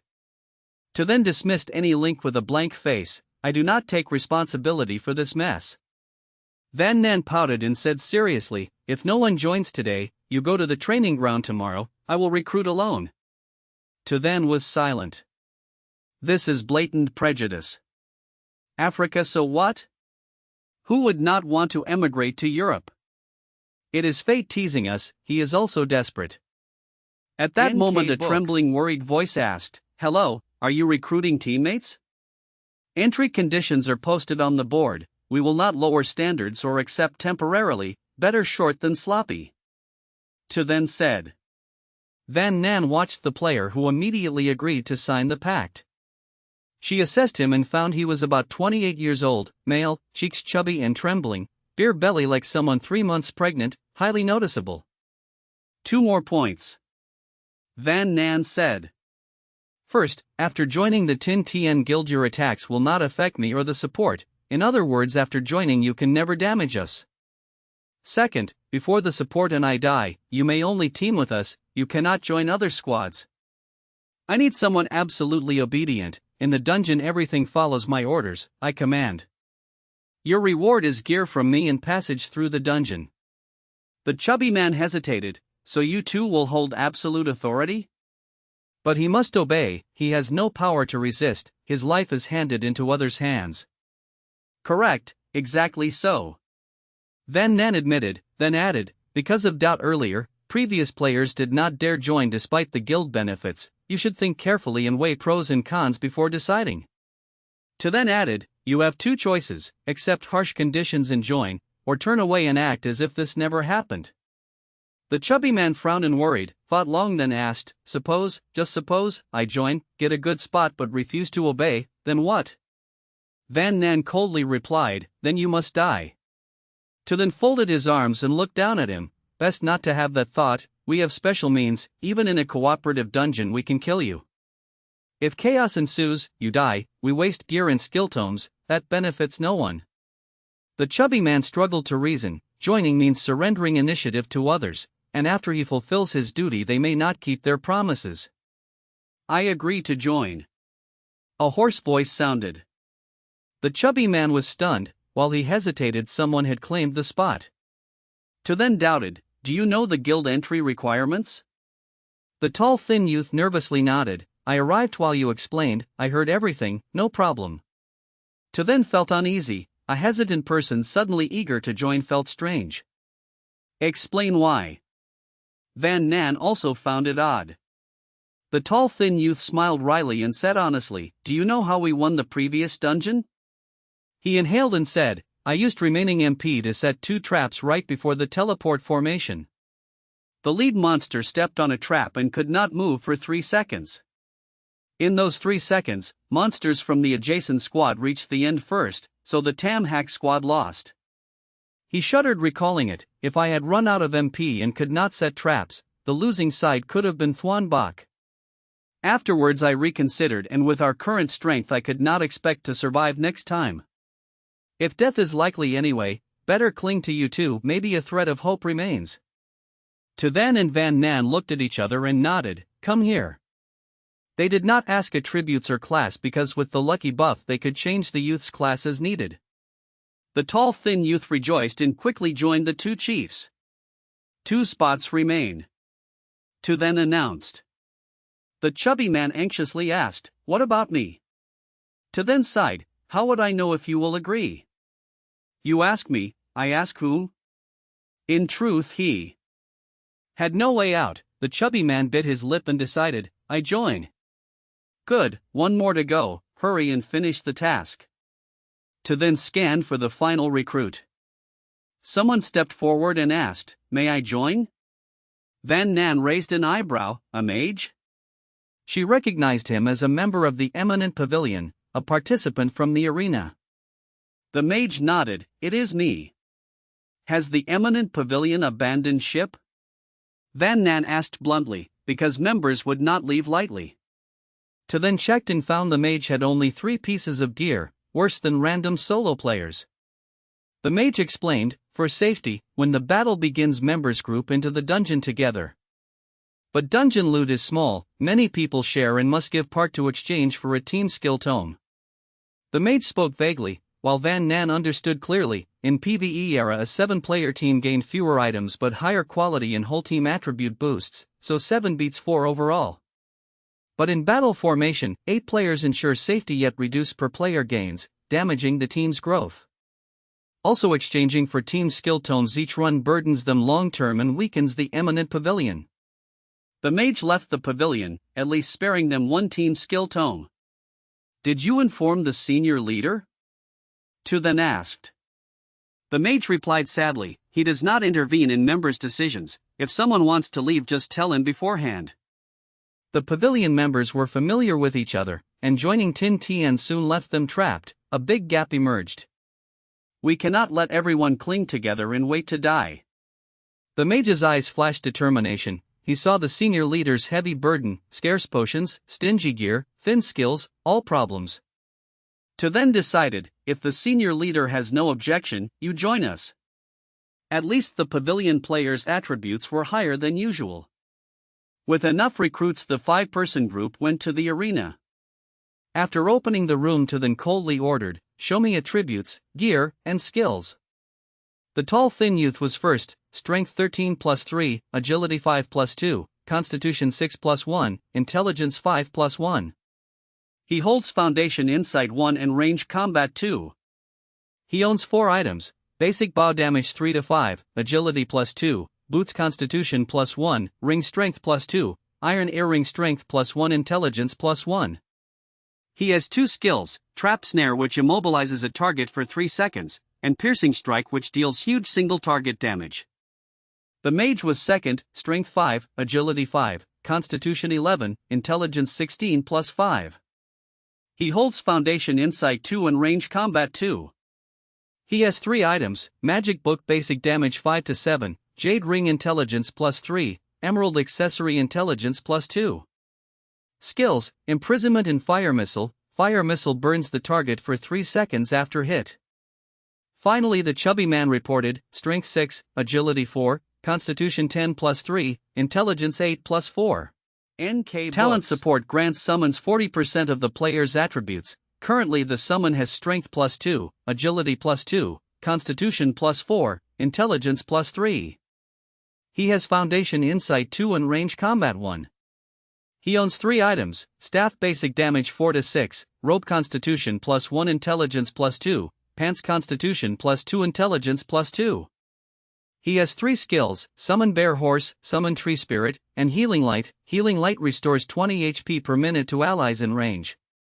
Van Nan was astonished. First, she did not expect the chubby man to have a talent. Second, the talent is strong and skills decent. Third, that a summoner mage invested so much in constitution was truly odd.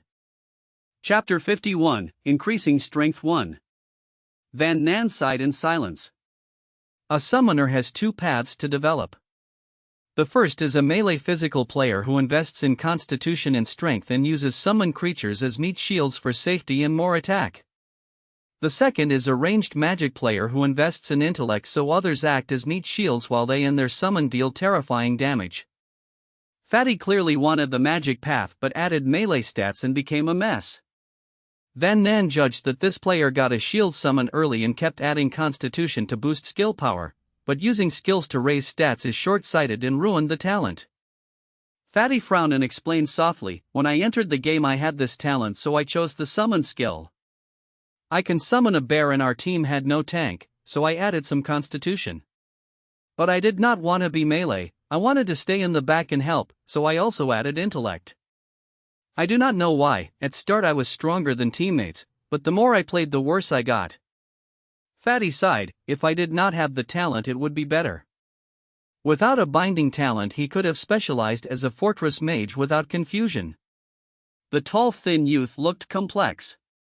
After a series of mistakes, Fatty finally reached the same standard as him. "This is innate difference." To then had nothing to say and asked, "Did you not think of raising intellect and raising a magic summon?" "No skill tome." Fatty replied gloomily. "Then why learn the beast summon after getting the bear?" To then could not imagine. If he had fixed it earlier Fatty could have become a mid-level master, not so tragic. Fatty hazily said, "My teammates told me to." Van Nan was silent. To then asked curiously, "How did you survive until now?" "I just played and played until now." Fatty answered innocently. "So why did you come to Tin Tien?" To then asked speechless.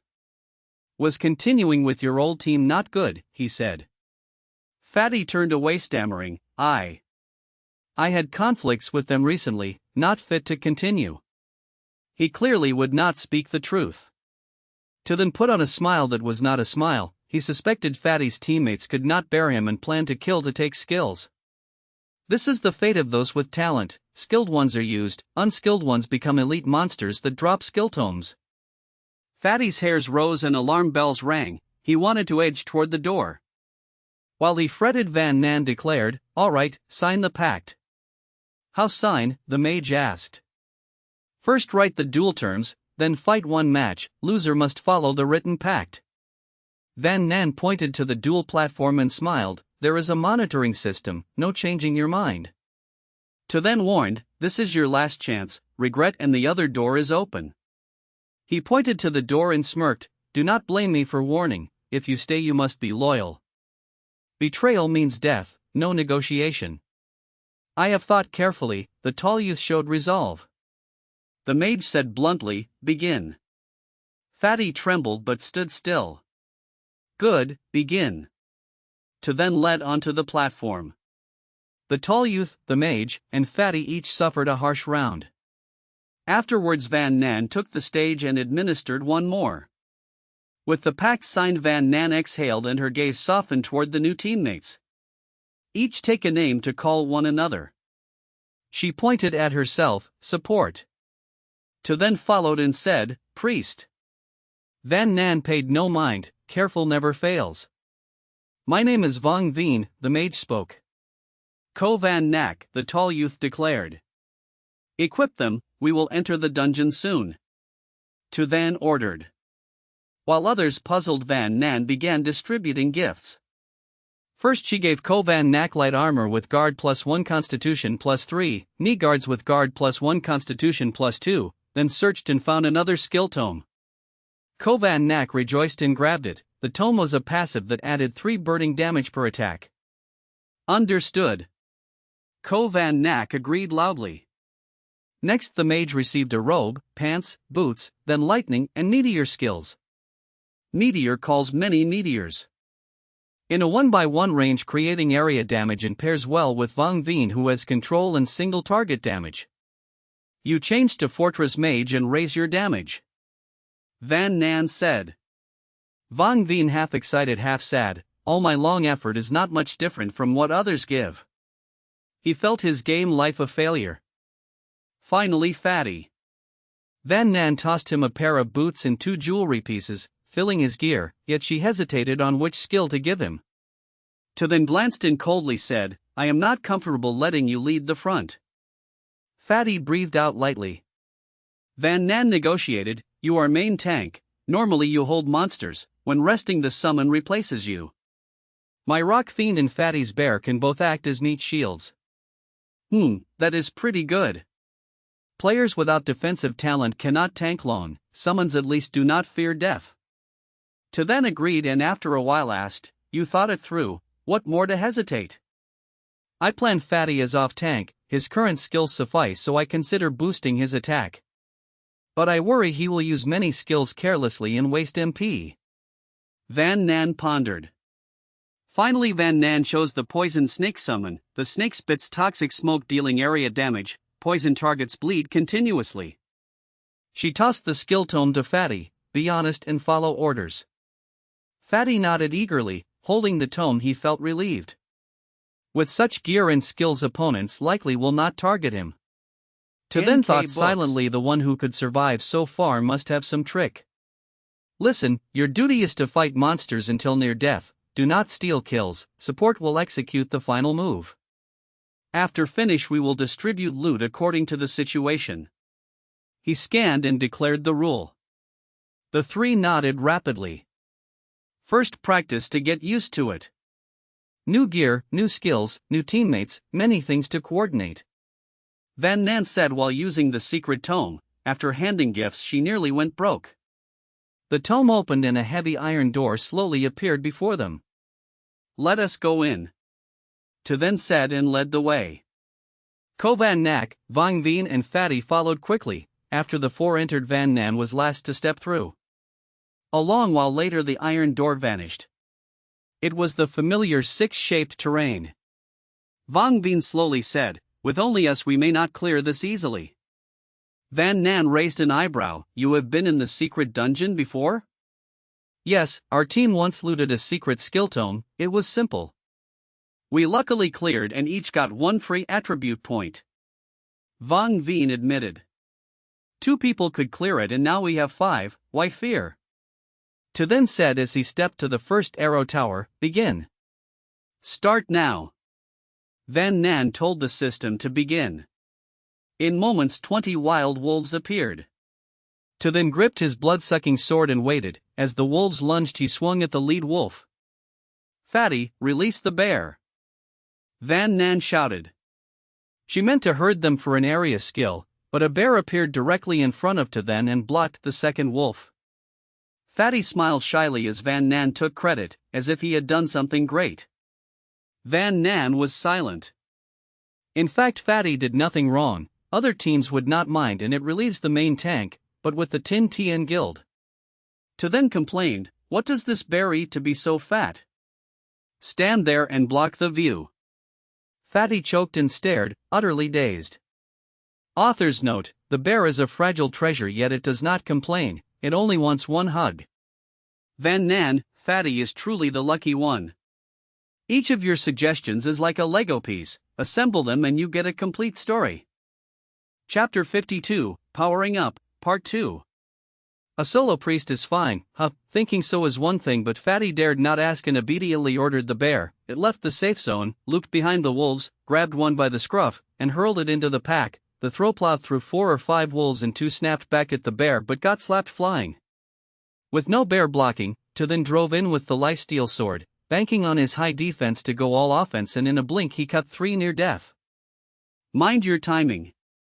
Then barked. Before the words finished 3 bolts crashed down and the harvest was clean. Van Nan lowered her staff, saw Vang Veen and Van Nak staring blankly, and said, do not freeze, fight. Van Nak snapped awake and hurried to loose arrows. Then felt only this, the lifesteal sword was glorious, the sustain was superb, add Fatty's heals and after a while he was full again. Van Nan had to admit more teammates eased the load, once she alone carried damage and MP was always short. Now she could spam lightning to claim mobs at will. Switch target when the mob is low. Van Nan reminded again. Fatty's hand shook and the magic bullet veered straight at the dying mob. dread surged and he screamed inside that he never meant to steal, it was a mistake. Van Nan sniped it first with an ice round and glanced over, be careful. Fatty bobbed his head and swore to train ranged properly and never blunder again. Scanning around, Van Nan was pleased, the mage and archer hit rates were high and their experience rich, clearly survivors by skill rather than hand-holding like Fatty. As they fought, the pair even began to combo, the archer laid snares, when wolf stepped the mage launched firebolts, the archer added piercing and the wolf's bar went red, or the mage cast bind then the archer piercing and the mage tossed another firebolt to cripple the mob. While scything mobs with lightning, Van Nan noticed Fatty doodling beside her inside, no wonder his kid adds attributes off pre-built skills, at least he knows his lane. Summon the viper, then stop and watch how the archer and mage work, study closely. Van Nan ordered. Fatty obeyed at once, the viper appeared and breathed a toxic cloud into the wolves, the mage dropped meteor, to then dove in and cast holy domain on himself, so in moments the mobs were all near death and Van Nan calmly finished with hail. Fatty gaped, he had never seen teammates this beefy, not only high damage but mindful synergy, clearing truly felt like flipping a hand. Van Nan lowered the bow, heart leaping, he knew he had bet right, he had barely acted and the team already wiped the wave, this was the Guild Star Heaven's strength. Vong Veen smiled from the heart, with new gear and new skills his power spiked, that grip of strength was intoxicating. Not bad. To then spared a glance, judged the archer and mage solid, and was pleased. Those two adapt well, the biggest problem is you. Van Nan folded her arms at Fatty like weighing how to deal with him. Fatty panicked and wished to curl into a corner. I help, I am the off-tank. Fatty stammered. To then leaned in with a cold face, the off-tank completely blocks the main tank. Fatty fell silent. Van Nan pondered then asked, why is your summon still here? Fatty was puzzled, why not? The summon duration ended long ago. Van Nan frowned, because summon Viper was the skill she gave him and the note said the duration was limited to 1 minute, yet now the Viper had been out more than 2 minutes, lively as ever. Summon duration. Fatty blinked, what is that? To then and Van Nan traded a look, sensing something off, to then said, give me the watch so I can check your skills. Skill, Summon Viper, mutated, the player possesses 1 Viper of level 1, may be summoned once per dungeon, after death it can be summoned again next dungeon, the Viper can level up, current experience is 29%, if it dies then next summon restores the state before entering the dungeon, each cast costs 50 MP. The skill had mutated, the pet could level and feared no death, to thence pupils tightened. In a flash, Van Nan mapped a path, stack intellect, pick the special reward of plus 100 MP, and build a summoner army. To then skimmed all skills and found the bear and dryad summons also mutated, he understood that was likely the talent's special effect inside that such a fine talent had landed with a fool. Focus on attributes and talents, skim skills. To then asked back in ire, and you, did you notice? What is the issue? Fatty ventured. To then shot him a look and thought the core issue was how he could play such a monster talent to near sacrifice. How do summoned pets level? Van Nan asked lightly. Fatty racked his brain and said uncertainly, by joining combat, I think. In other words, he was not sure, to then gave him a complex look like a pauper hugging a gold vault yet starving. From now on you sit out fights. To then decided, raise intellect and field more summons. Fatty asked in joy and fear, really? He hated fighting and was weak, yet being granted leave to stand aside still felt unreal. Fatty's old face flushed and he grinned. With your summons we are covered, rest. To then said. Though we perform better, Fatty is still valued because he has a talent. Van Nan sighed, secretly envious. Vong Veen said, I do not hope support or priest notice me much, like now is perfect, talent or not in power aside we are but 3 chess pieces, they say and we do, Fatty's good talent that lifts the team is welcome, now I only wish to live a few more days, nothing else matters. Van Nan shrugged, being a chess piece is fine, much safer than when I was alone. He felt his gear and brimmed with confidence. True, as long as we live to the end, chess piece or anything is fine. Vong Veen resolved. While they chatted, a swarm of bats flew out. Van Nan handed Fatty a blue potion and ordered, "Drink, then summon the Dryad." Fatty obeyed, though deep down he felt it a bit wasteful.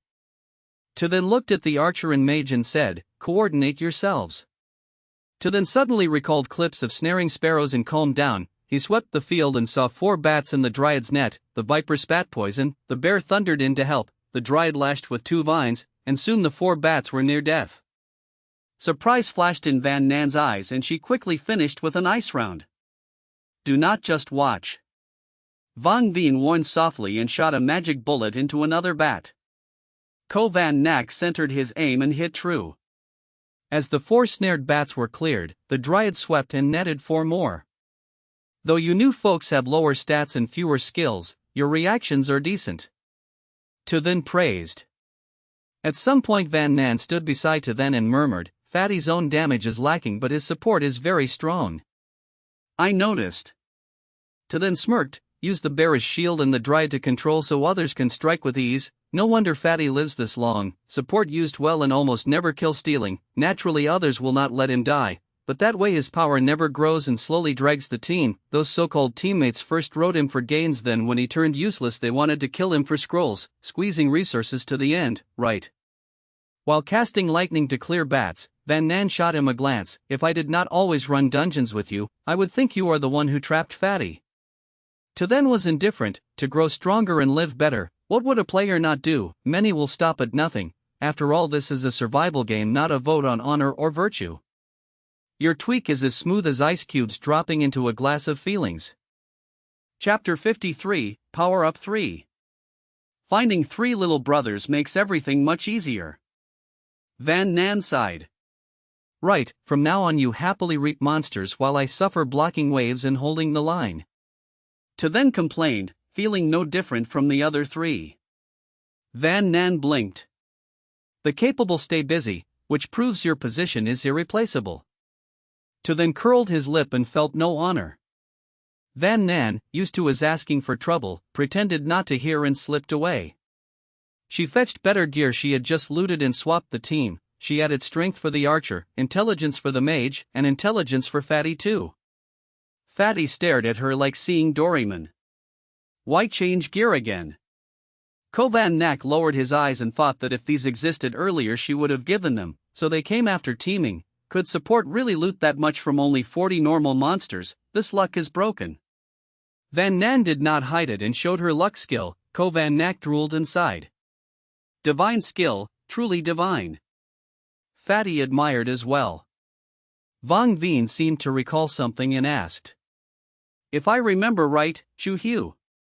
Yes, this came from Chu Hu's talent. When a talented player dies, the talent becomes a skill scroll with reduced effect. Van Nan stated, under threat to life she chose to trust the new trio. Fatty shuddered and sweated cold. To then glanced at him angrily.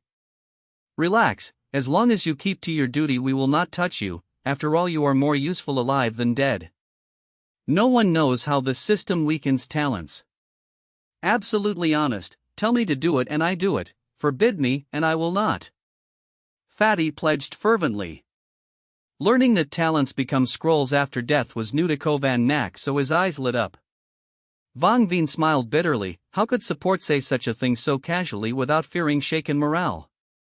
"A warning first, anyone who plays tricks will not end well. If you want to try then be my guest." Van Nan smiled slightly. To then ruined the mood. "Do not smile, last time you smiled like that and then zapped the eyesore in the next second." It was unclear whether he teased her or warned the trio. The archer and mage trembled, while Fatty showed a sincere grin. "2 great masters, from today I will follow you." To then instantly looked disgusted. "The 3rd wave has started," Van Nan reminded. To then sighed and took his post by the arrow tower. Van Nan was about to speak when Fatty spoke up. "Let the bear stall the rear right, I already know," Van Nan said coolly. "Also have the Dryad net 2 out and throw them. Let the viper smoke the pack. Archer and mage focus those 2, 1 each." Understood. Ko Van Nak answered while firing, and Vang Veen thought about names yet dared not ask and kept attacking. Attack! Van Nan ordered. The archer and mage locked 2 wolves, they attacked to near death. Van Nan harvested, the dryad grabbed 2 more and they continued. Everything was orderly and fast. When 6 wolves remained, she told everyone to use Zarya's skills to finish. At that moment, white light flashed on the dryad and viper. Fatty explained happily. They leveled up. To then felt Fatty was a translator for summons whose meaning was mainly releasing them. As she distributed new gear to the juniors, Van Nan muttered, "What to do with the leftovers? The quality is low and hard to sell. Buyers with money already have better, others cannot pay. I cannot just donate everything." Vong Veen twitched his lips and stayed silent. So be it. Van Nan sorted the mixed pile and stored it. The 4th assault was bats and cleared smoothly, the 5th was werewolves and also cleared fast. A mechanical voice sounded. "Congratulations, the secret realm is cleared, you obtained the celestial staff." Van Nan's eyes shone, the celestial set must be top tier.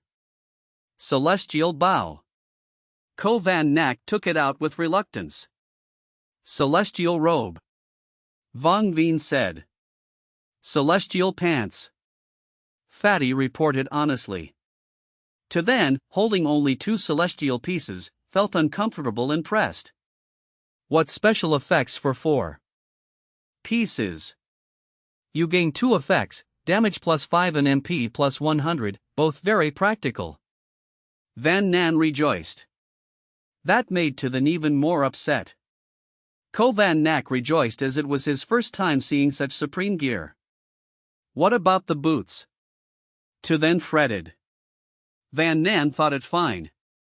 You got them, so give them to whomever you like.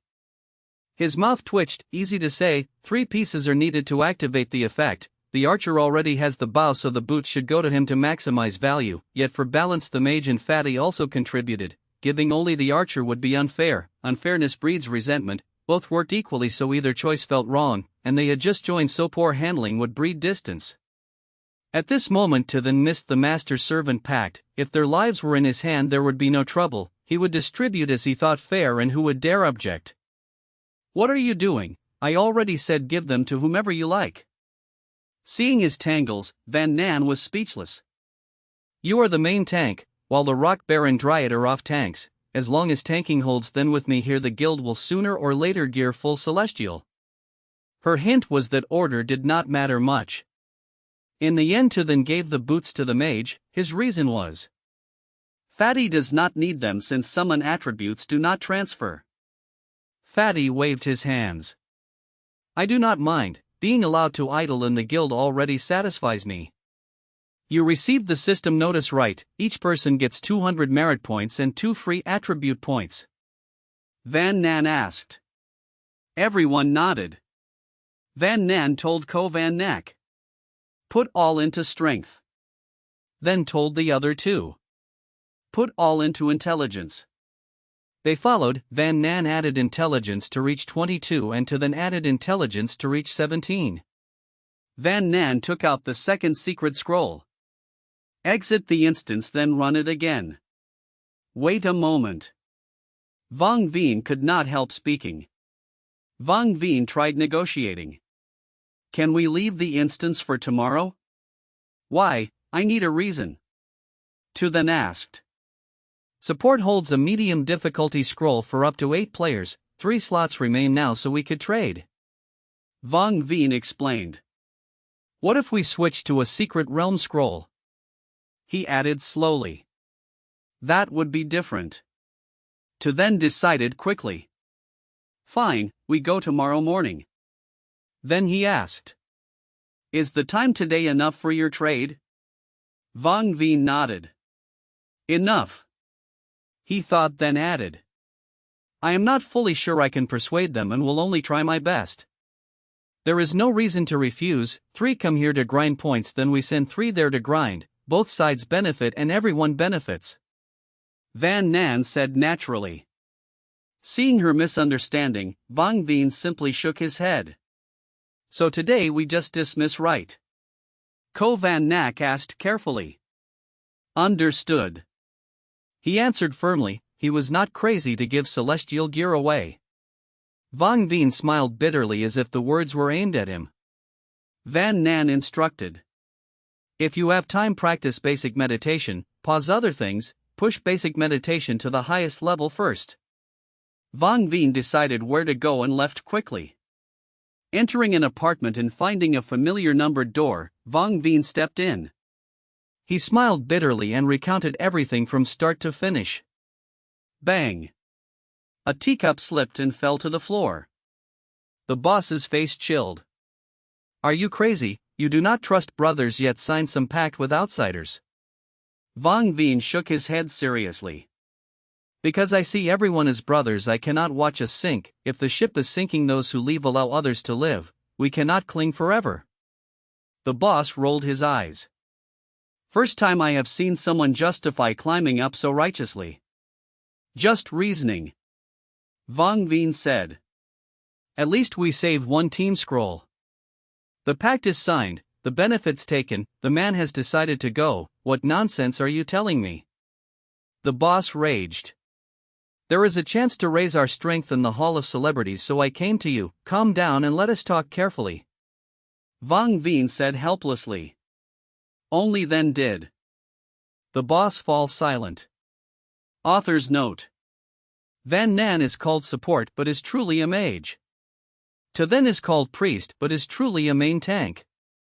Vang Veen is called warlock but is truly a mage. Fatty is called summoner but is truly support. Ko Van Nak stayed silent. Fatty grinned. See, only you are the odd one out. Ko Van Nak cried. Wait, hold on, I will change my title now. Chapter 54, Growing Power 4. How do we get her back? Do we all go beg for a pact? The boss raised his voice, clearly resentful that Vang Veen had left without a word. Support lacks nothing, there is only one thing that interests her. Vang Veen stared at the boss and said slowly, the secret realm scroll. The boss's face turned solemn at once. Vang Veen continued in one breath, you know the entry-level realm has only common mobs and a very low drop rate. Its rewards are 1 free attribute point and 100 points. Compared to clearing for that, it is better to trade the scroll to support for a lot of gear and arm the team. Also, she holds a mid-tier realm scroll with 3 open slots. You can send 3 people to farm attribute points and credits. Hoarding gear is useless to her, so she will agree to exchange. Details can be discussed then. The boss slammed the table in anger. Did you tell them everything about the notables? He suspected Vang Veen sold news to please new friends. The boss exhaled slightly, thought a while, then shook his head. This will not do. Vang Veen urged, think carefully. The entry realm allows 5 people and drops are very rare. Unless luck explodes, you will not loot gear. Would you abandon ready gear just to take 1 reward point? Everyone still lacks many attributes below 20. The boss said slowly, many saw support and the priest kill a player inside White Lac City. Vang Veen's heart went cold. Was the boss doubting him of harming the notables? You know that when a gifted player dies they drop a skill scroll. The boss went on, eyes dark. Vang Veen smiled bitterly and voiced it. Worse, I know who has the talent to craft realm scrolls, so if I bring him to support he might be killed for his gift. He looked at the boss and enunciated, in short, you no longer trust me. You left the team and joined another guild, how can I trust you? The boss shot back. Vang Veen then poured out all the pent-up words for relief. The boss was displeased. You remember proposing a 7-man party, yet forget that we risked failure to test it for you. If you matched alone, would you still be alive now? To strengthen the team and raise top experts we must funnel resources. No wonder you left without a word, so you had resentment all along. Resentful already, Vang Veen thought, perhaps so. He had offered many team ideas yet still lost voice to those with high attributes and fine gear. Even among acquaintances they shared the common flaw of online games, always trusting high levels without asking who has reason. I should not have come. Vang Veen shook his head and stood, but fine, I said what must be said. From now on if we meet treat each other as strangers. With resolve set he felt a truth rise, many people do not mean safety, only one's own strength is reliable. The boss watched the old teammates back fade inside on the spot, different minds must part ways. Next day, Van Nan ordered a delicate breakfast to enjoy, to then arrived and grabbed chopsticks without a word. Where is your dignity? Van Nan sneered, she had not forgotten what he once said. To then was indifferent, I am dead too, what good is dignity, those fine virtues are for the living to see. Wait till everyone gathers, the mage will also bring a few notables, then we start the run. To then mumbled. Van Nan laughed, the mage had spoken vaguely yet who could not guess it involved the notables, they were not fools. Soon Fatty and Co Van Nak arrived one after another. Sit and eat together. Van Nan called. So extravagant for breakfast. Van Nan frowned. I eat dorm meals, practical and frugal. Co Van Nak explained. Fatty nodded earnestly, we must save, points can trade for life, if something happens one day they might save us. Then eat plenty this time. To then said generously. Van Nan side-eyed him, she had paid for the spread, did he know he was freeloading? She was about to speak when she saw the mage enter and forgot her words, she studied him and found he came alone. Where are the notables? Van Nan looked around. Vong Veen's eyelid twitched, he feigned calm, why does the boss suddenly think of them? Did you not say we were trading, where are they? To then pressed. Talks failed. Vong Veen sat calmly and stressed once more, the trading target was not the notables. You think I believe that? To then sneered, if not the notables why did you give them cover? Vong Veen said nothing. Either way it failed and they were unhappy. Vong Veen insisted. Why, could they not feel our sincerity? Van Nan was very annoyed. Van Nan fell silent. To then also held his tongue, normally he would gripe about the teammate, but recalling that nagging warrior he felt that side effects be it, not chopping that guy then would have wronged himself. After eating the 5-person squad cleared the realm again, on clearing to then held yet another pair of celestial boots and looked up speechless, Van Nan scoffed, I said you are cursed with bad luck and you still deny it. She tossed him a celestial sword as she spoke. To then snapped, I already have a blood-sucking sword, why would I need that? Yet after a glance he saw the celestial sword's base damage was excellent and it would be a pity not to use it, not to mention its special effect. Co Van Nak received celestial pants and quietly offered them to the leader. To then converted all pieces into a celestial set and saw the effects at once, 2 stats, damage +5 and health +100. Van Nan suggested, use the celestial sword normally and switch to the lifesteal blade when health is low. So be it. To then said gloomily. Vong Veen and Fatty each got a celestial ring, To then thought and gave the celestial boots to Fatty, and both rings to Vong Veen. Do you two not need them? Vong Veen asked, holding the pair. We cannot use them. Van Nan said helplessly. So Vong Veen took them without fuss. The celestial set has these properties, the ring grants intelligence +5, the pants grant defense +1 and physique +5, the robe grants defense +1 and intelligence +5, the armor grants defense +3 and physique +5, and the staff or sword has base damage from 10 to 13. Thus after 2 realm runs everyone's stats became the following, To then has strength 20, agility 10 +5, physique 20 +22, intelligence 19 +5, with a 4-piece celestial set and a sincere affection ring. Van Nan has strength 5, agility 9 +5, physique 20 +17, intelligence 23 +10, also with a 4-piece set in that ring. Co Van Nak has strength 17 +5, agility 5 +2, physique 10 +4. Intelligence 12 +8 with a celestial bow. Vong Veen has strength 5, agility 5 +5, physique 11 +4, intelligence 20 +14 with celestial boots and a pair of rings. Fatty has strength 6 +2, agility 4 +5, physique 10 +4, intelligence 12 +8 with celestial boots. After filling intelligence to 20, Vong Veen shows the special reward of MP +100. Also after the second run, Fatty's 3 summons leveled up. The bear is level 4, the Treant is level 3, the Viper is level 3.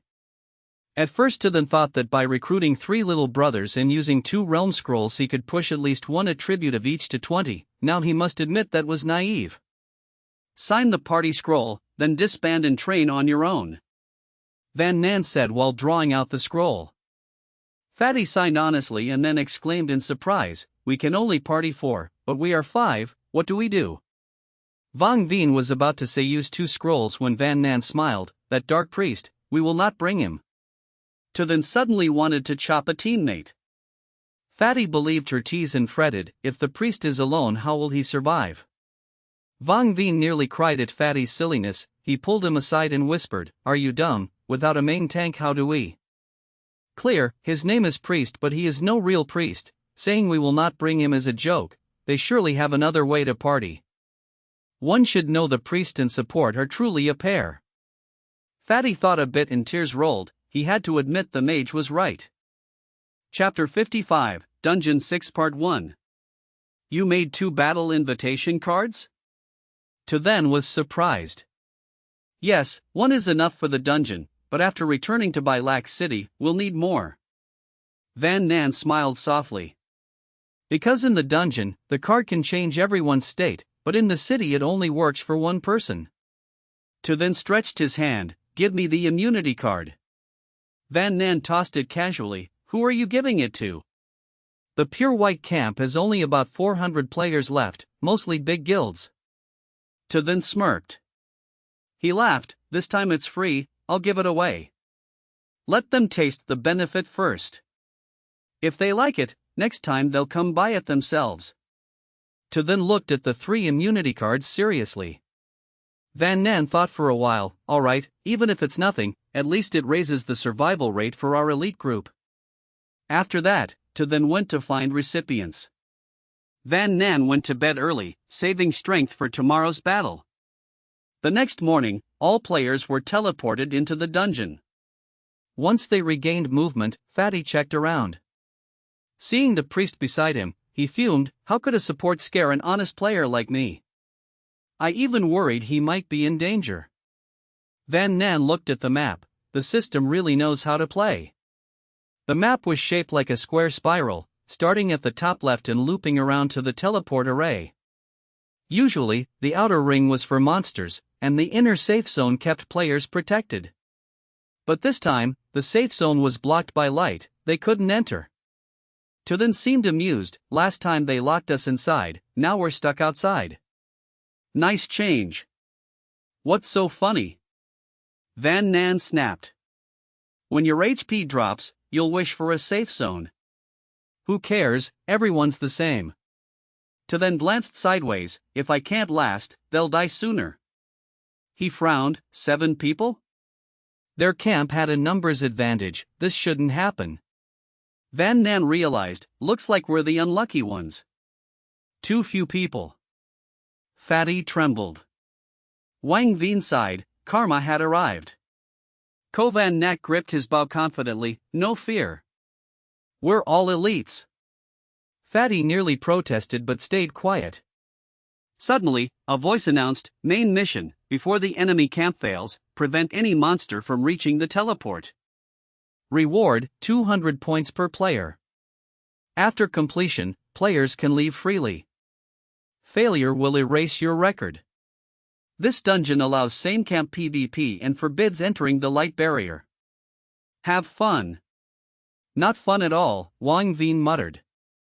Boss, what now? Fatty asked. Van Nan flipped her hand, a card appeared. Teammate 520 used an immunity card. Same camp damage disabled. Dungeon mode changed. Fatty gawked. Stop staring, summon your beasts. Van Nan ordered, don't chase efficiency, just keep things stable. Let the bear follow the priest, ready to replace him. Got it. Fatty saluted seriously. Van Nan sighed inwardly. When would he act normal? To then studied the terrain, let's fight at the bottom right corner. 2 arrow towers ahead, one has lightning wind for speed, another fire thunder for triple damage. The bottom right. He hesitated, then smirked, no need for AoE? When weak, we boost tower damage, but now we have enough firepower. Van Nan said. They have 7 people, can hold for a while. Let's farm loot. I've got nearly 30 crystals, we'll switch if needed. Van Nan said lightly. Then water-wind combo, to then decided. I only hesitated between that and Water Thunder.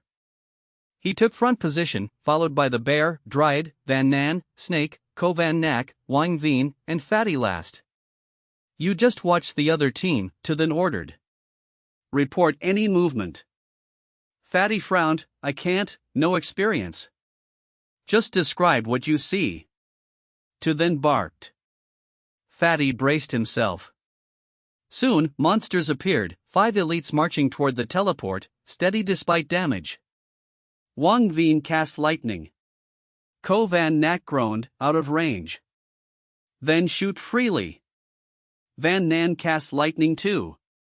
The Dryad trapped shields, exposing paper mobs. Ko Van Nak fired rapidly, the Bear smashed rock beasts, the Snake struck the rear. To then charged, thinking, these summons are smarter than Fatty. Van Nan seized every kill chance. Meanwhile, Fatty broadcasted, the other side also fights bottom right. He rambled, 6 gathered, 3 melee 3 ranged, 7th guarding top right tower alone. That tower's AoE, others seem inactive, no crystals installed. Elite mobs incoming.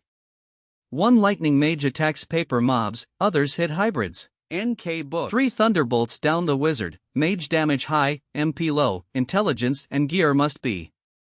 Van Nan cut in, simple sentences. No guessing. Say MP used, if unclear, say can't see yet. Fatty corrected, can't see yet. Van Nan fell silent. This fool really couldn't estimate. She comforted herself, at least he was watching enemies. Oh, not good. The 7th guy isn't idle, he's peeking our way. Their eyes met, Fatty looked away fast. 2 elites left on their side, he continued eagerly. To then declared, good, wave 1 cleared. Chapter 56, The 6th Dungeon, Part 2. To then scanned everyone's HP and MP and warned, keep an eye on it, especially MP, aim to be fully restored right before the second wave begins. Ko Van Nak felt vexed because saying is easy but he must factor rest time, the level of the meditation base, and MP use, so he truly wanted pen and paper to compute. Wang Veen analyzed, the team next door is decent, just a bit weaker, if they have many items and endure into late stage then a large batch of monsters may crash in at once and pressure will spike. Van Nan shot him a rare look and said, you think far ahead. Wang Veen lowered his gaze, I always think a lot. Plan for the worst, good habit, keep it up. Van Nan praised casually. Wang Veen smiled bitterly since at famous pavilion he was scolded for overthinking, yet support now praised him. Focus and stay alert every second, no slacking. Van Nan reminded. To then sneered, are you talking to yourself? Though on the front he saw her yawning and looking listless as if even clearing mobs felt lazy. If not for resurrection who would play this broken game? Van Nan pouted, she had been annoyed but the thought of reviving soon kept her spirits up. To then's face darkened, you still dream of reviving, can you be serious? If she died he could not live either. Of course we revive, quitting now wastes all earlier effort, that will not do. Van Nan replied firmly. As he mused, Fatty reported, the group next door cleared their mobs. To then stroked his chin and summed up, hold steady, no stress, victory is natural. The second wave of 10 elites formed up and quickly died. The third wave of 15 elites arrived and the team felt no pressure. Put the summon in front, I need a rest. Before the fourth strike, To then had only half a health bar and yielded the main tank, pressure is low enough to rotate now, but in 1 or 2 more waves the elite count will rise and there will be no time to rest. Quantity turns into quality and pressure climbs. Rest now. Van Nan said and summoned a lava golem forward. Soon 20 elites rushed in. Huh, what is that? Fatty cried. Focused on attacking, Van Nan could not turn and cursed him for being unclear, what exactly is it? Luckily To then was idle and glanced back, his face changed and he roared, the players next door have a space-type talent. Wang Veen and Ko Van Nak were baffled, but Van Nan recalled a talent user who could send mobs halfway back to spawn, and as if memory was tapped a pitch black hole opened on the top left of the map and familiar elites marched out. Damn it!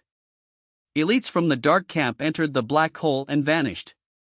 Her curse and Fatty's alarm rang together, and Vang Vien quickly realized 10 elites from dark had been routed into their lane, meaning they now faced 30 elites while the other side handled only 10. Worse still, the timing hit when their main tank just stepped back.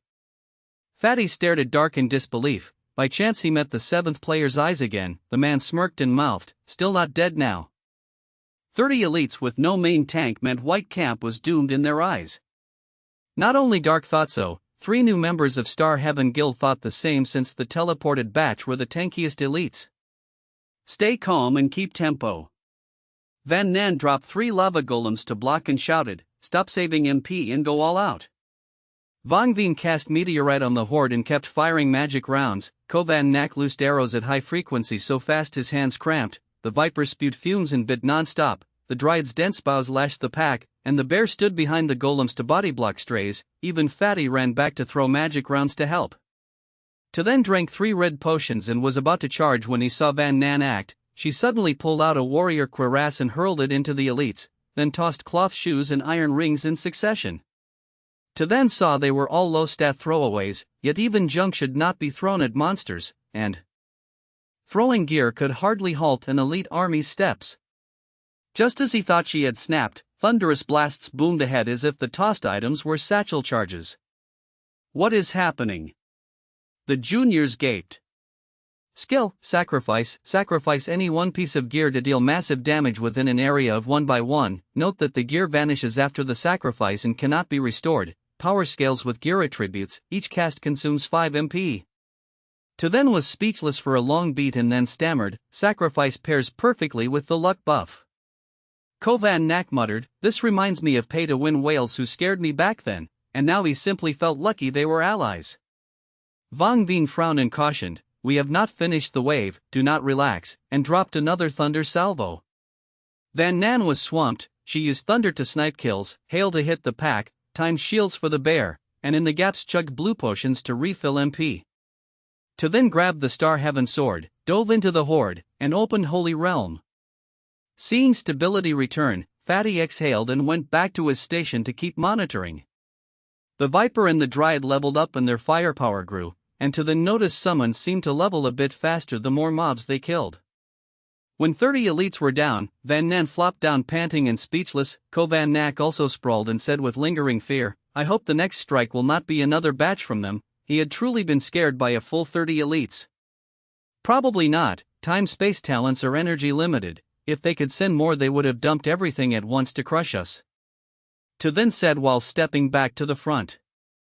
Van Nan drew deep breaths and calmed, "I tossed 7 items in total. It looked like a lot, but they were all clutter hogging space, so losing them is fine. Good thing we picked sacrifice or we would be in deep trouble." She shivered at the thought. As expected, those who live this long all have some skill. Vang Vien sighed. "Not good." NK Books. Fatty shouted again. "What now? Speak clearly." Van Nan snapped. Fatty grimaced and after thinking hard he found a phrasing. 3 people over there had HP and MP almost empty, yet in an instant they refilled to full. "Let me see." To then frowned toward the far dark camp and saw 3 players putting on their gear again. Time recollection. Vang Vien said suddenly. "It is a time-type talent that restores a player's state to a past point," he added with a dry smile. "For example, the moment they entered the dungeon, if gear is worn then recollection can have unpredictable effects on the gear. So they strip first and then use the talent. Like the space talent, recollection is energy limited." "I just pick up lots of scraps of news," Vang Vien said calmly. Kovan Nak fell silent. Fatty had a talent, so even if dull he contributed much. The warlock likely came from a big guild with wide intel and contacts, so what should he himself do? And at that moment he felt a sense of crisis. In short, they have 2 talent users. Van Nan sneered and pulled out 20 blue potions and 10 red potions from her bag and waved like a tycoon. "They only restored 3 to full, we can bring everyone back to best state, drink." She then led by example and chugged 3 blue potions in a row. To then kept his reason and told the archer and the warlock, "Account for the meditation base recovery, do not waste potions." More calculations made Ko Van Nak shut his eyes in pain. Vang Veen took a blue potion for himself and handed one to the archer. One is enough for you, your class barely spends MP. Ko Van Nak was deeply moved by the scholar teammate's care. To then held a red potion, pocketed the 10 blue potions, and grumbled non-stop, why do we need so many? Wealth scraped together with toil will be tossed by you sooner or later. What a waste, such a waste. Chapter 57, The Sixth Dungeon, Part 3. The male rogue with time rewind talent named Lightning felt helpless and snapped. Even 30 elite mobs cannot break their line. Are the pure white players cheating? Their gear and potions are like the system's family. Maple Leaf sighed, the world is vast and strange. You have time talent, I have space talent, others have king level luck, nothing odd there. Damn it, everywhere we meet whales, dare to fight head on and compare skill or not. Lightning ranted. Maple Leaf knew he was just mad. When she teleported 10 elites across, he never asked to compare skill, now he spoke only from frustration. She looked around with grief rising. All around were teammates who had cooperated for more than 2 dungeons, they had sailed smoothly, yet perhaps must stop here. It is too early to quit, come on everyone, hold a little longer. Lightning cheered. One man finally lost patience and said, struggle is useless, face reality, even 30 elites cannot break their line, not one death, perfect states, how do we win, and your 2 talents are spent. Lightning fell silent since if he knew how he would not worry now. Worse, we assumed they would wipe so we dumped mana to snipe kills, another added with a wry smile, 3 used rewind to reset, but 3 others have no mana, basically useless, the archer on watch spent nothing, counting him we have only 4 who can fight, with that lineup can we survive the next wave? The more he analyzed the more bitter his smile became because he did not believe they could endure. Lightning fumed, they throw gear like bombs, how can they do that, and 3 summoned beasts crouch like tigers ready to pounce, crafty like real people. Does the method matter now? Maple Leaf asked, the key is that we lost. Lightning opened and closed his mouth, he thought knowing why might yield a counter, yet he knew any move now was futile due to the huge gap. We eliminated others before, now it is our turn to be eliminated, Maple Leaf murmured, in the end we still cannot reach the finish. Fight until the final second. Lightning drew a deep breath and set his jaw. Thinking it through, the foes were unusually strong, maybe all 5 had talents, with that Maple Leaf muttered, losing to them is not unjust. They were strong, but the enemies were stronger. After chugging a potion to top her mana, Van Nan calmed, and when she finished tallying her stash her face grew even calmer. Looks like a fine haul. To then raised an eyebrow. Van Nan nodded, we picked up 8 pieces of gear. It exceeded the throne count by 1 since her luck buff doubled elite drops. That talent is scary. Vang Veen muttered. Ko Van Nak beamed, I knew it, following the boss means endless prospects, next wave should be 25 elites, should we throw gear again? No, keep it as a finisher. To then refused with a dark look. Vang Veen pondered and said, they dumped mana to steal kills, now only 4 can sustain high output, also the watcher in the upper right was swapped which means they lack active people, we keep stable and the next wave will likely decide the match. Yes, learn the lesson, keep stable and do not overfight, Van Nan agreed, better to loot less but stay unscathed and clear together. The 3 little brothers obeyed commands so she had no plan to replace them. 25 elites trudged in, lightning arc targeted the squishy class first, then hail then meteor then poison smoke then holy realm cycled, soon only 10 elites remained on the field. Van Nan exhaled and her focus drifted to the dark camp to observe the foes. Hey! To then noticed her slacking and looked over with a twitching mouth. His eyelid jumped and he wanted to leave position and give Van Nan a beating. Fatty stood aside giving play-by-play from the next lane while sneaking worried peeks at the support. He wondered if the boss disliked his commentary and wanted to scout personally.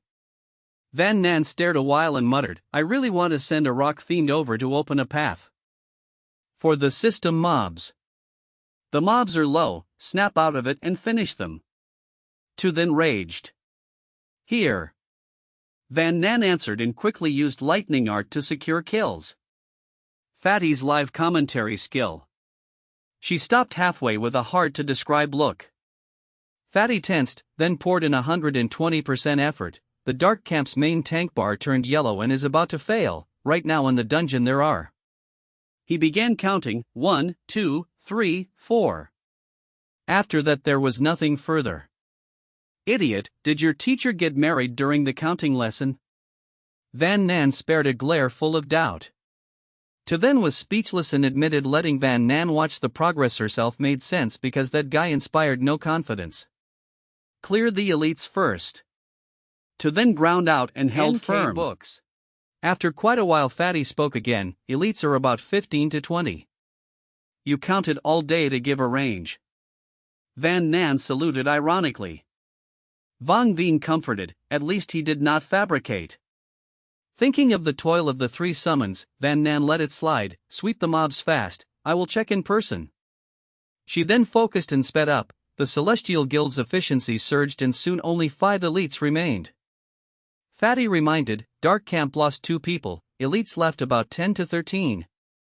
Spirits lifted because once a crack forms the line collapses fast. No more saving mana, go all out. With the shift to the changed plan at once, he locked 2 elites and swung Celestial Sword and holy white light flickered over him. Van Nan also contested last hits without mercy. Suddenly the Dryad burst dense branches and bound 2 elites. Ko Van Nak blinked, what does that mean? Probably evolution gave it a new skill, Vong Veen replied while the magic bullets never stopped. The Celestial Guild was abnormal and even their summons were not ordinary, Ko Van Nak sighed and kept loosing arrows. 3 left. Dark Camp has only 4 left, elites 8 left. Their main tank has fallen. The bear wanted to share pressure for the main tank, but to then disliked its bulk and kept far. When mana ran dry on Holy Realm he swapped Celestial Sword for a lifesteal sword and pressed on. The bear stood alone and watched him with pitiful little eyes like an abandoned pet. Vong Veen silently sighed since the bear leeching experience looked just like Fatty. To then curled his lip and said nothing more. Ko Van Nak was so exhausted he flopped down and thought that he and the warlock shaved mob health while the support reaped, which was exactly the boss posture. The Dark Camp had only 3 left. Maple Leaf shook her head and accepted fate, do not say when, we cannot even drag one down with us. Lightning's bar had turned red and he panted in despair and protested, how can they be this strong, how are they even playing? Stop fighting and let the mobs through, Maple Leaf said as she moved into a corner, we are doomed anyway, at least die cleanly, being clawed by mobs hurts a lot. Lightning disliked that lack of spine, yet before he could complain the last teammate died. The Dryad lashed forward, the water giant fired a water arrow straight at Lightning, poison and spikes followed, Lightning closed his eyes and awaited death. Suddenly someone hugged him tight, he froze and opened his eyes to see Maple Leaf shielding him, a familiar clear sweet voice whispered by his ear, we died too fast and I forgot to tell you, I have always liked you, TSK, I even planned to date you properly after revival, now there is no hope. As she finished Maple Leaf's health ran dry and she turned into white light and vanished. Tears glimmered in Lightning's eyes as he looked at his now empty arms and cursed, damn it, why did you not say such an important thing earlier? The one who always said she feared pain still became a hero to shield him. Chapter 58, Potions. A mechanical voice sounded, game over, the pure white faction wins, congratulations to the tower defenders. The instance is cleared, please leave within 15 minutes or you will be teleported out. Vong Veen exhaled and felt light. The battle was fiercer than he expected, yet the team was unharmed, which surprised him. He wondered if Celebrity Pavilion faced such foes, the result would be uncertain, and even a win might be Pyrrhic. It is over. Ko Van Nak's eyes flashed with excitement. This faction war had tougher enemies, yet hugging the right thigh made the victory easier. He felt lucky for joining Stellar Heaven and praised his wise choice. Fatty had leeched the whole time and now only patted his head and grinned. Vong Veen asked, what next? Tu then said lazily, after the instance we have free activity time. At 8 in the morning meet at the diner to split loot and form parties, then train separately. First finish advanced meditation fundamentals, then train ranged fundamentals. If anything urgent happens, come at 8 in the morning and find support, she appears there on time. We meet again in the next faction war instance. Vong Veen frowned at the free range policy that felt careless. Ko Van Nak asked, do we not train together to build team cooperation? Van Nan said, "You can pair with the sorcerer and train synergy."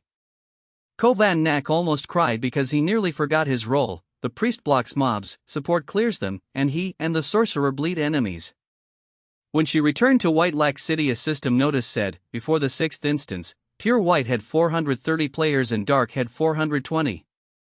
Now Pure White has 185 and Dark has 165, please keep working hard. Last time the gap was about 10, this time it is 20. Van Nan smiled, the scale is tipping and the final victory will belong to Pure White. After joining Stellar Heaven, Vang Vin's contribution points were abundant, so he upgraded meals at the diner. He had just gone through a brutal fight and felt weary in body and mind. He ordered a table of dishes, then someone sat opposite him. He kept eating because he had said they were strangers from now on, and he keeps his word. A fawn and a cat are dead. The guild boss's face was dark as water as he delivered the grim news. He continued without waiting, "Only after you left did we grasp your importance. Your damage was not the highest, but your vision was superb. In emergencies you used imprison to steady the field. If you had stayed, perhaps a fawn and a cat would have lived." The boss felt sad because the nagging teammate the squad disliked was in fact crucial. Vang Vin remained indifferent. "We played too many brainless online games and treated Infinite Tower Defense as the same." The boss smiled bitterly. "Now we know attributes alone do not ensure survival here, strategy matters as much. You were right to leave." He forced the words out, stood up, and left with a lonely back. "Now you know, what a pity." Vang Vin felt complicated and wondered if staying meant they would still call him a leech. He shook his head and ate on. The next morning 5 members of Stellar Heaven gathered at the diner. Van Nan handed out gear, "Swap these in, the stats are better." In the past Ko Van Nak would cheer and hug loot, but now his eyes shone as he asked, "Any Secret Realm scrolls?" A full Stellar set would be perfect. "None." Van Nan shattered the dream. Ko Van Nak drooped and changed gear. "NK books, ah." Tu then laughed coolly and tried to speak, but Van Nan cut him off. "Say one more word and you might miss sacrifice, then drag us into a wipe." After everyone swapped gear, she took out a party scroll. "Sign it." They quickly signed, and Fatty did not ask foolishly about an extra person this time. "Speak up if there is business, otherwise disperse."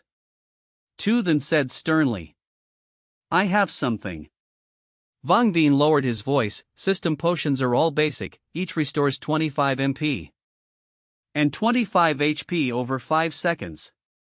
We can request potion refining from the system. 5 basic red potions refine into 1 intermediate, which restores 100 HP over 5 seconds. Blue works the same and restores 100 MP. Is that not wasteful?" Fatty grumbled.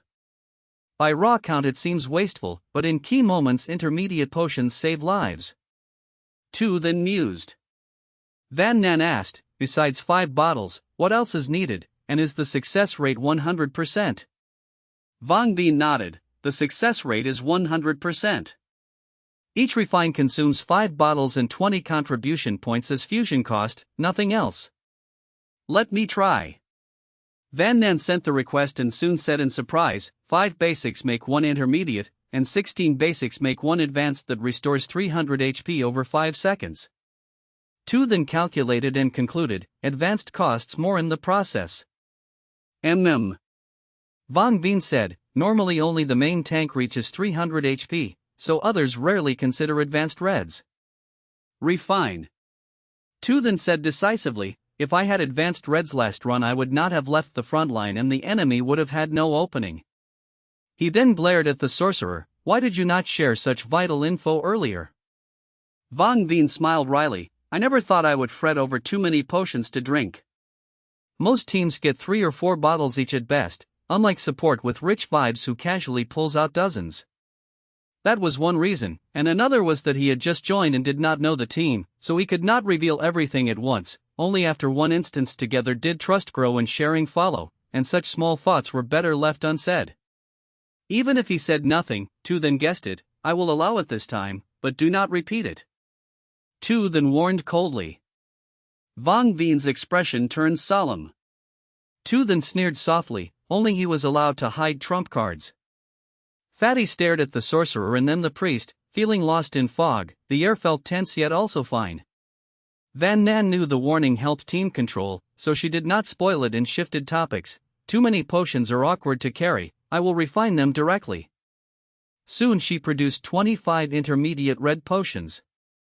Ko Van Nak gulped because 25 intermediates equal 125 basics. He had not expected support to be so rich. Fatty's eyes glued to the reds and refused to leave. Van Nan frowned and ordered, each of you transfer me 200 contribution points. Refining a few was nothing, but refining many made points vanish fast. 25 intermediates cost 500 points.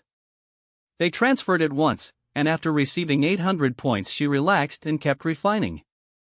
No sooner had she finished than Fatty pounced like a hungry tiger and hugged 5 bottles, and Tu then suspected he had sneakily raised agility because a mage should not be that fast.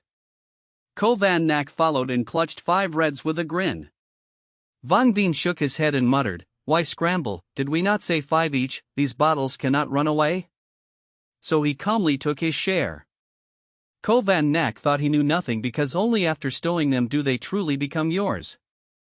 Tu then picked up 5 with a calm face that hid his thoughts. Van Nan stored 5 for herself and then dug out potions again and took out 20 intermediate blue potions. There goes another 400 points. She sighed to herself, points were burning, and in a blink 900 were gone. Chapter 59, Truce Card 1. Only Fatty gets 2 bottles. Vien worried he might feel wronged, yet the moment he looked back Fatty hugged his share like he had struck gold. Vien chuckled because Fatty hardly uses MP, when work comes the summoned beast toils, calling it a free windfall is not wrong. After splitting the blue potions Van Nan tossed 2 skill scrolls to Fatty, both are support skills, one boosts damage and one boosts speed, learn them. Fatty nodded.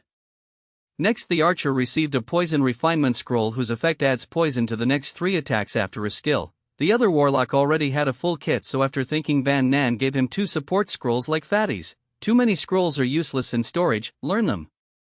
Vien smiled wryly because having too many scrolls is a problem only a support has. Then Van Nan even threw poison refinement to then, learn it, do not waste it. Finally it was her turn, and after rifling the stash for a long while she found no suitable scroll. She already had many skills and choosing one takes time, so she decided to pursue a refined build. That is all? Tu then asked. Van Nan felt extremely vexed, I am ruined. Ko Van Nak coughed, esteemed bosses eat slowly, I am off to the training ground. With that he fled. Fatty also made an excuse and ran as if afraid his goods would be taken back. Vien facebombed and thought those 2 were fools. Are you staying for breakfast? Tu then asked. Van Nan raised a brow slightly surprised, he is actually smart. Tu then sighed, subordinates cannot all be fools. He held out his hand.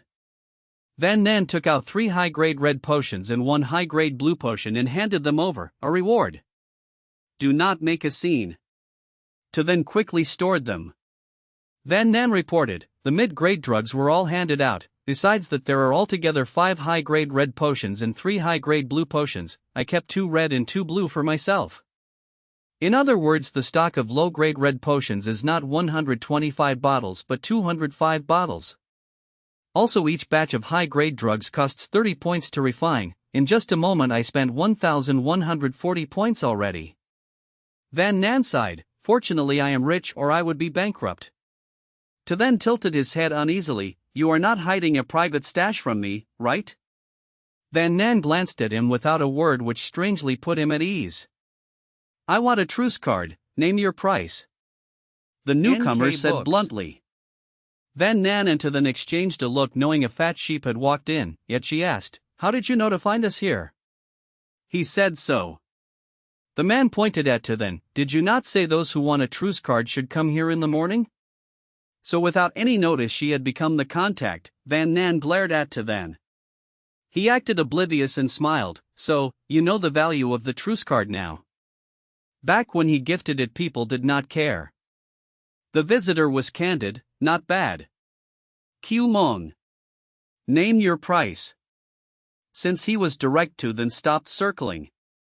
What do you want, points, gear, or skill scrolls? At least give me a hint. None of that interests me. Van Nan said coolly. Q Mong fell silent. To then added, if you have secret realm scrolls or celestial grade gear, we welcome them.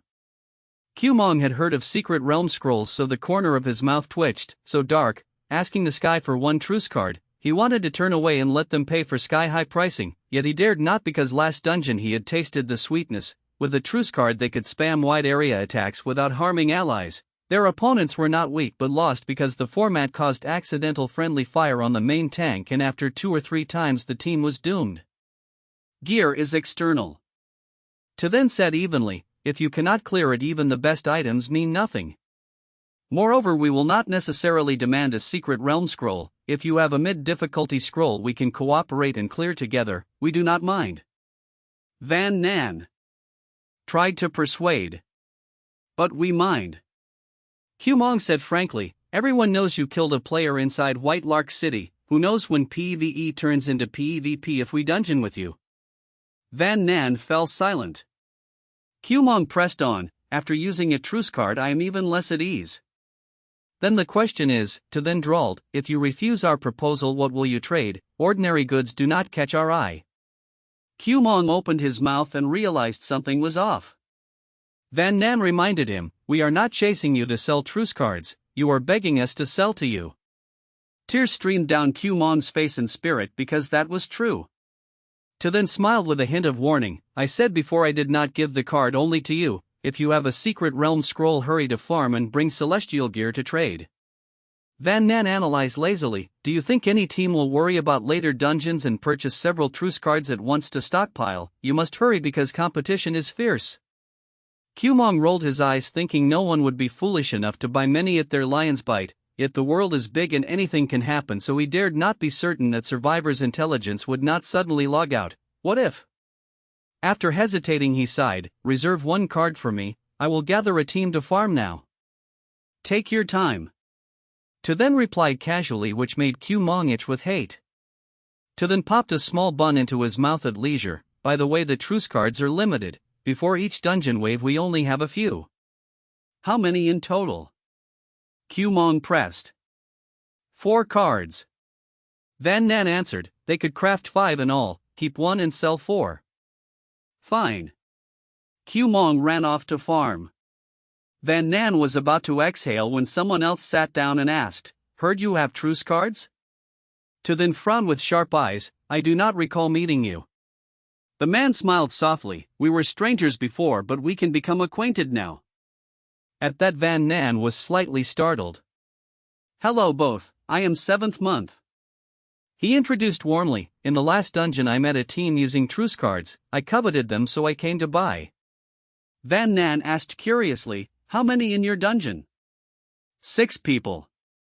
7th month answered smoothly, 1 4-man team plus 2, me and my friend. Van Nan queried at once, then why did that 4-man team tell you that the truce cards came from us? The smile on 7th month's face stiffened. I already said the cards are limited and first come first served. To then pressed his tone, when they have a numbers advantage why would they speak truth and add competitors, give me a reasonable explanation. 7th month felt panic rise. You know we have truce cards, then do you also know we killed a player inside White Lark City last time?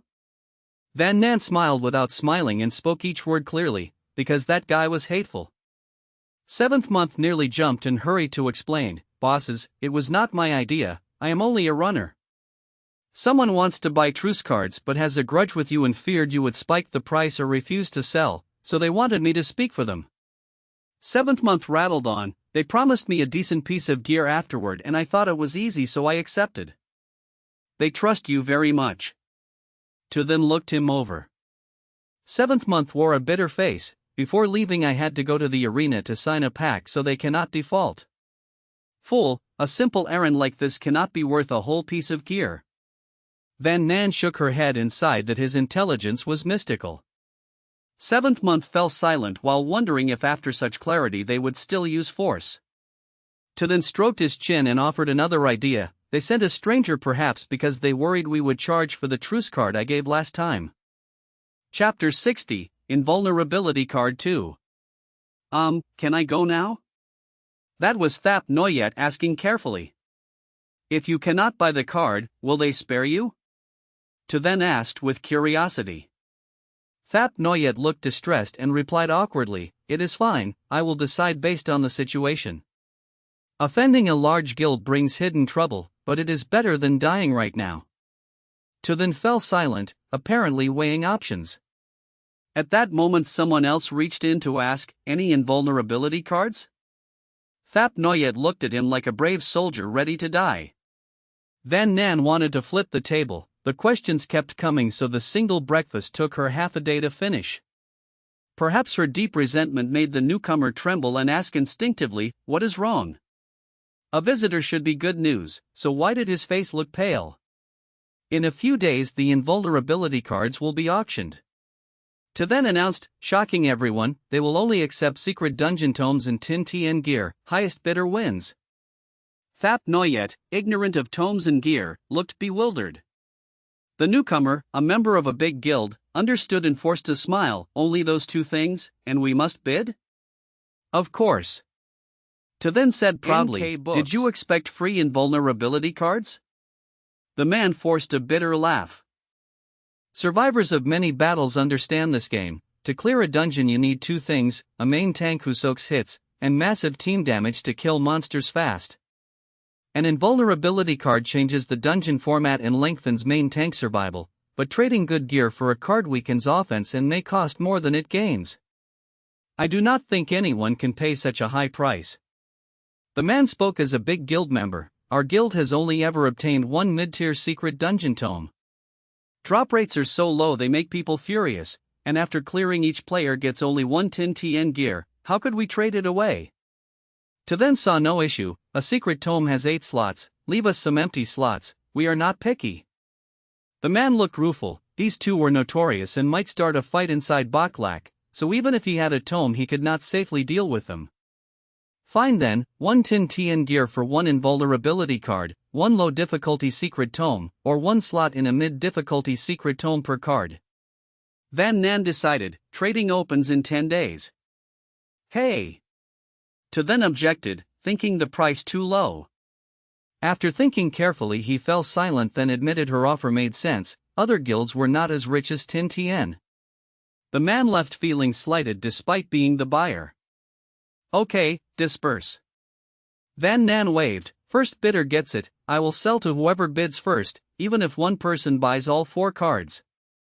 That freed Thap Noyet, who ran off and vanished. The man sighed and left slowly, thinking if nobody treats money like trash the sellers may accept a lower price. Finally quiet, Van Nan took a sip of porridge as Dai Duangjia sat down and asked, "Have a moment? Can we talk?" She just wanted to eat quietly, so she pointed to Then and said, "This is our guild leader, talk to him." To Then was silent, wondering if he really was the guild leader, he had no idea. Van Nan looked at him with pride, she had been the guild contact even before she knew much. To Then slumped, "Whatever. I can offer you 5 slots. Dai Duangjia said calmly. Van Nan was stunned, giving them 5 slots was almost handing over a whole secret tome. 5 slots, yes. He nodded, you keep whatever drops from monsters, I only hope my 2 teammates and I can clear safely and gain 2 attribute points. Van Nan flinched, his tone suggested he would comply even if they asked for Tin Tien gear. Compared with others you are the most reasonable. To Then smiled, taking many good slots from me, as long as no one goes mad no one will be harmed. Dan Nan Ca may seem weak, but they can protect themselves. If I and Fu Tro go together, you and your team will be safe, so he generously yields most slots to ensure safety. Dai Duangjia said nothing. After trading for 4 invulnerability cards, keep 1 and exchange the other 3 for gear with other guilds? To Then asked. You notice everything. Dai Duangjia admitted. But I do not have that many cards now. Van Nan reminded coldly. He was surprised, apparently not having thought of that. We must wait 10 days, then trade. She said, I only have 1 card now, in 10 days I will craft 3 more. Very well. He exhaled, and the 3 set a time and place to meet. After he left, Van Nan worried, where did the other person go, how to tell the 3 juniors the route to the dungeon. Previously she had pushed people away, but Dai Duongjia's offer made her reluctant. Relax, not hard. To then said softly, if you know a player's ID you can spend 10 contribution points for the system to send a message. There is such a way? Van Nan was surprised she had never heard. Yes, remember when we cooperated with Hung Sie Honu, taking turns using the training ground? She used that method to contact me. To then let his guard down and slipped. Hung Sie Honu. To then grabbed a bun, I'm off. He shoved it into his mouth and fled like lightning. What are these people? If they are not clairvoyant then they are rude. Van Nan was speechless. Everyone fears being wiped in the dungeon, and yet they want Tin Tien gear to trade. How can they kill others? Tin Tien gear is 1 per head, missing 1 person means missing 1 piece. Either foolish or demonically cunning, no one is normal enough to calm me. She sighed and lost appetite. 10 days later at the advanced training ground there were 20 target dummies, some still, some darting forward, some circling, yet Van Nan could spot trajectories at a glance and predict positions 3 seconds ahead. She waved her staff like a conductor and the first magic missile hit, then the second, third, until 10 missiles felled 10 dummies. Her mind was calm and she kept attacking. After firing 21 missiles all targets were down. The system announced, congratulations, player now holds Field Combat Base 3. Field Combat Base 3 means mastery of advanced ranged attacks, ranged damage plus 12. This effect stacks, basic course gives plus 3, intermediate plus 4, advanced plus 5. After long training she finally completed the advanced course and gained 12 base damage. After a short rest she hurried to the meeting. Today was the secret dungeon sweep and everyone was already assembled. Dan Nancier were pulling the mage to talk but the mage seemed indifferent, to then did not stop them and just watched. When Fu Tro arrived the mage said lightly, all present. Oh, familiar faces. Van Nan was slightly surprised. Those joining the dungeon were Dai Duongjia, the mage and the archer from Dan Nancier. Van Nan produced 4 cards and Dai Duongjia took them, checked and nodded, no problem. Then open the dungeon, Van Nan said. He used the tome and the familiar iron gate slowly opened. Van Nan led the way in and the Tin Tien guild members quickly followed. What else can we do? The tome appeared at the wrong time. The archer frowned, our guild has only 5 people left, no one expects to clear it, if we fail the tome is wasted, trading with them is better, at least we get a few cards. Also, the opposing mage may still remember old ties. The mage could not help but think, if that mage had not left earlier could Dan Nancier have preserved the team last time? With 8 people would clearing be easier? But having reached this point there was nothing to be done. The mage smiled wryly at his needless worry, then stepped into the iron gate without hesitation, the archer close behind, and when all 8 had entered the gate it slowly closed.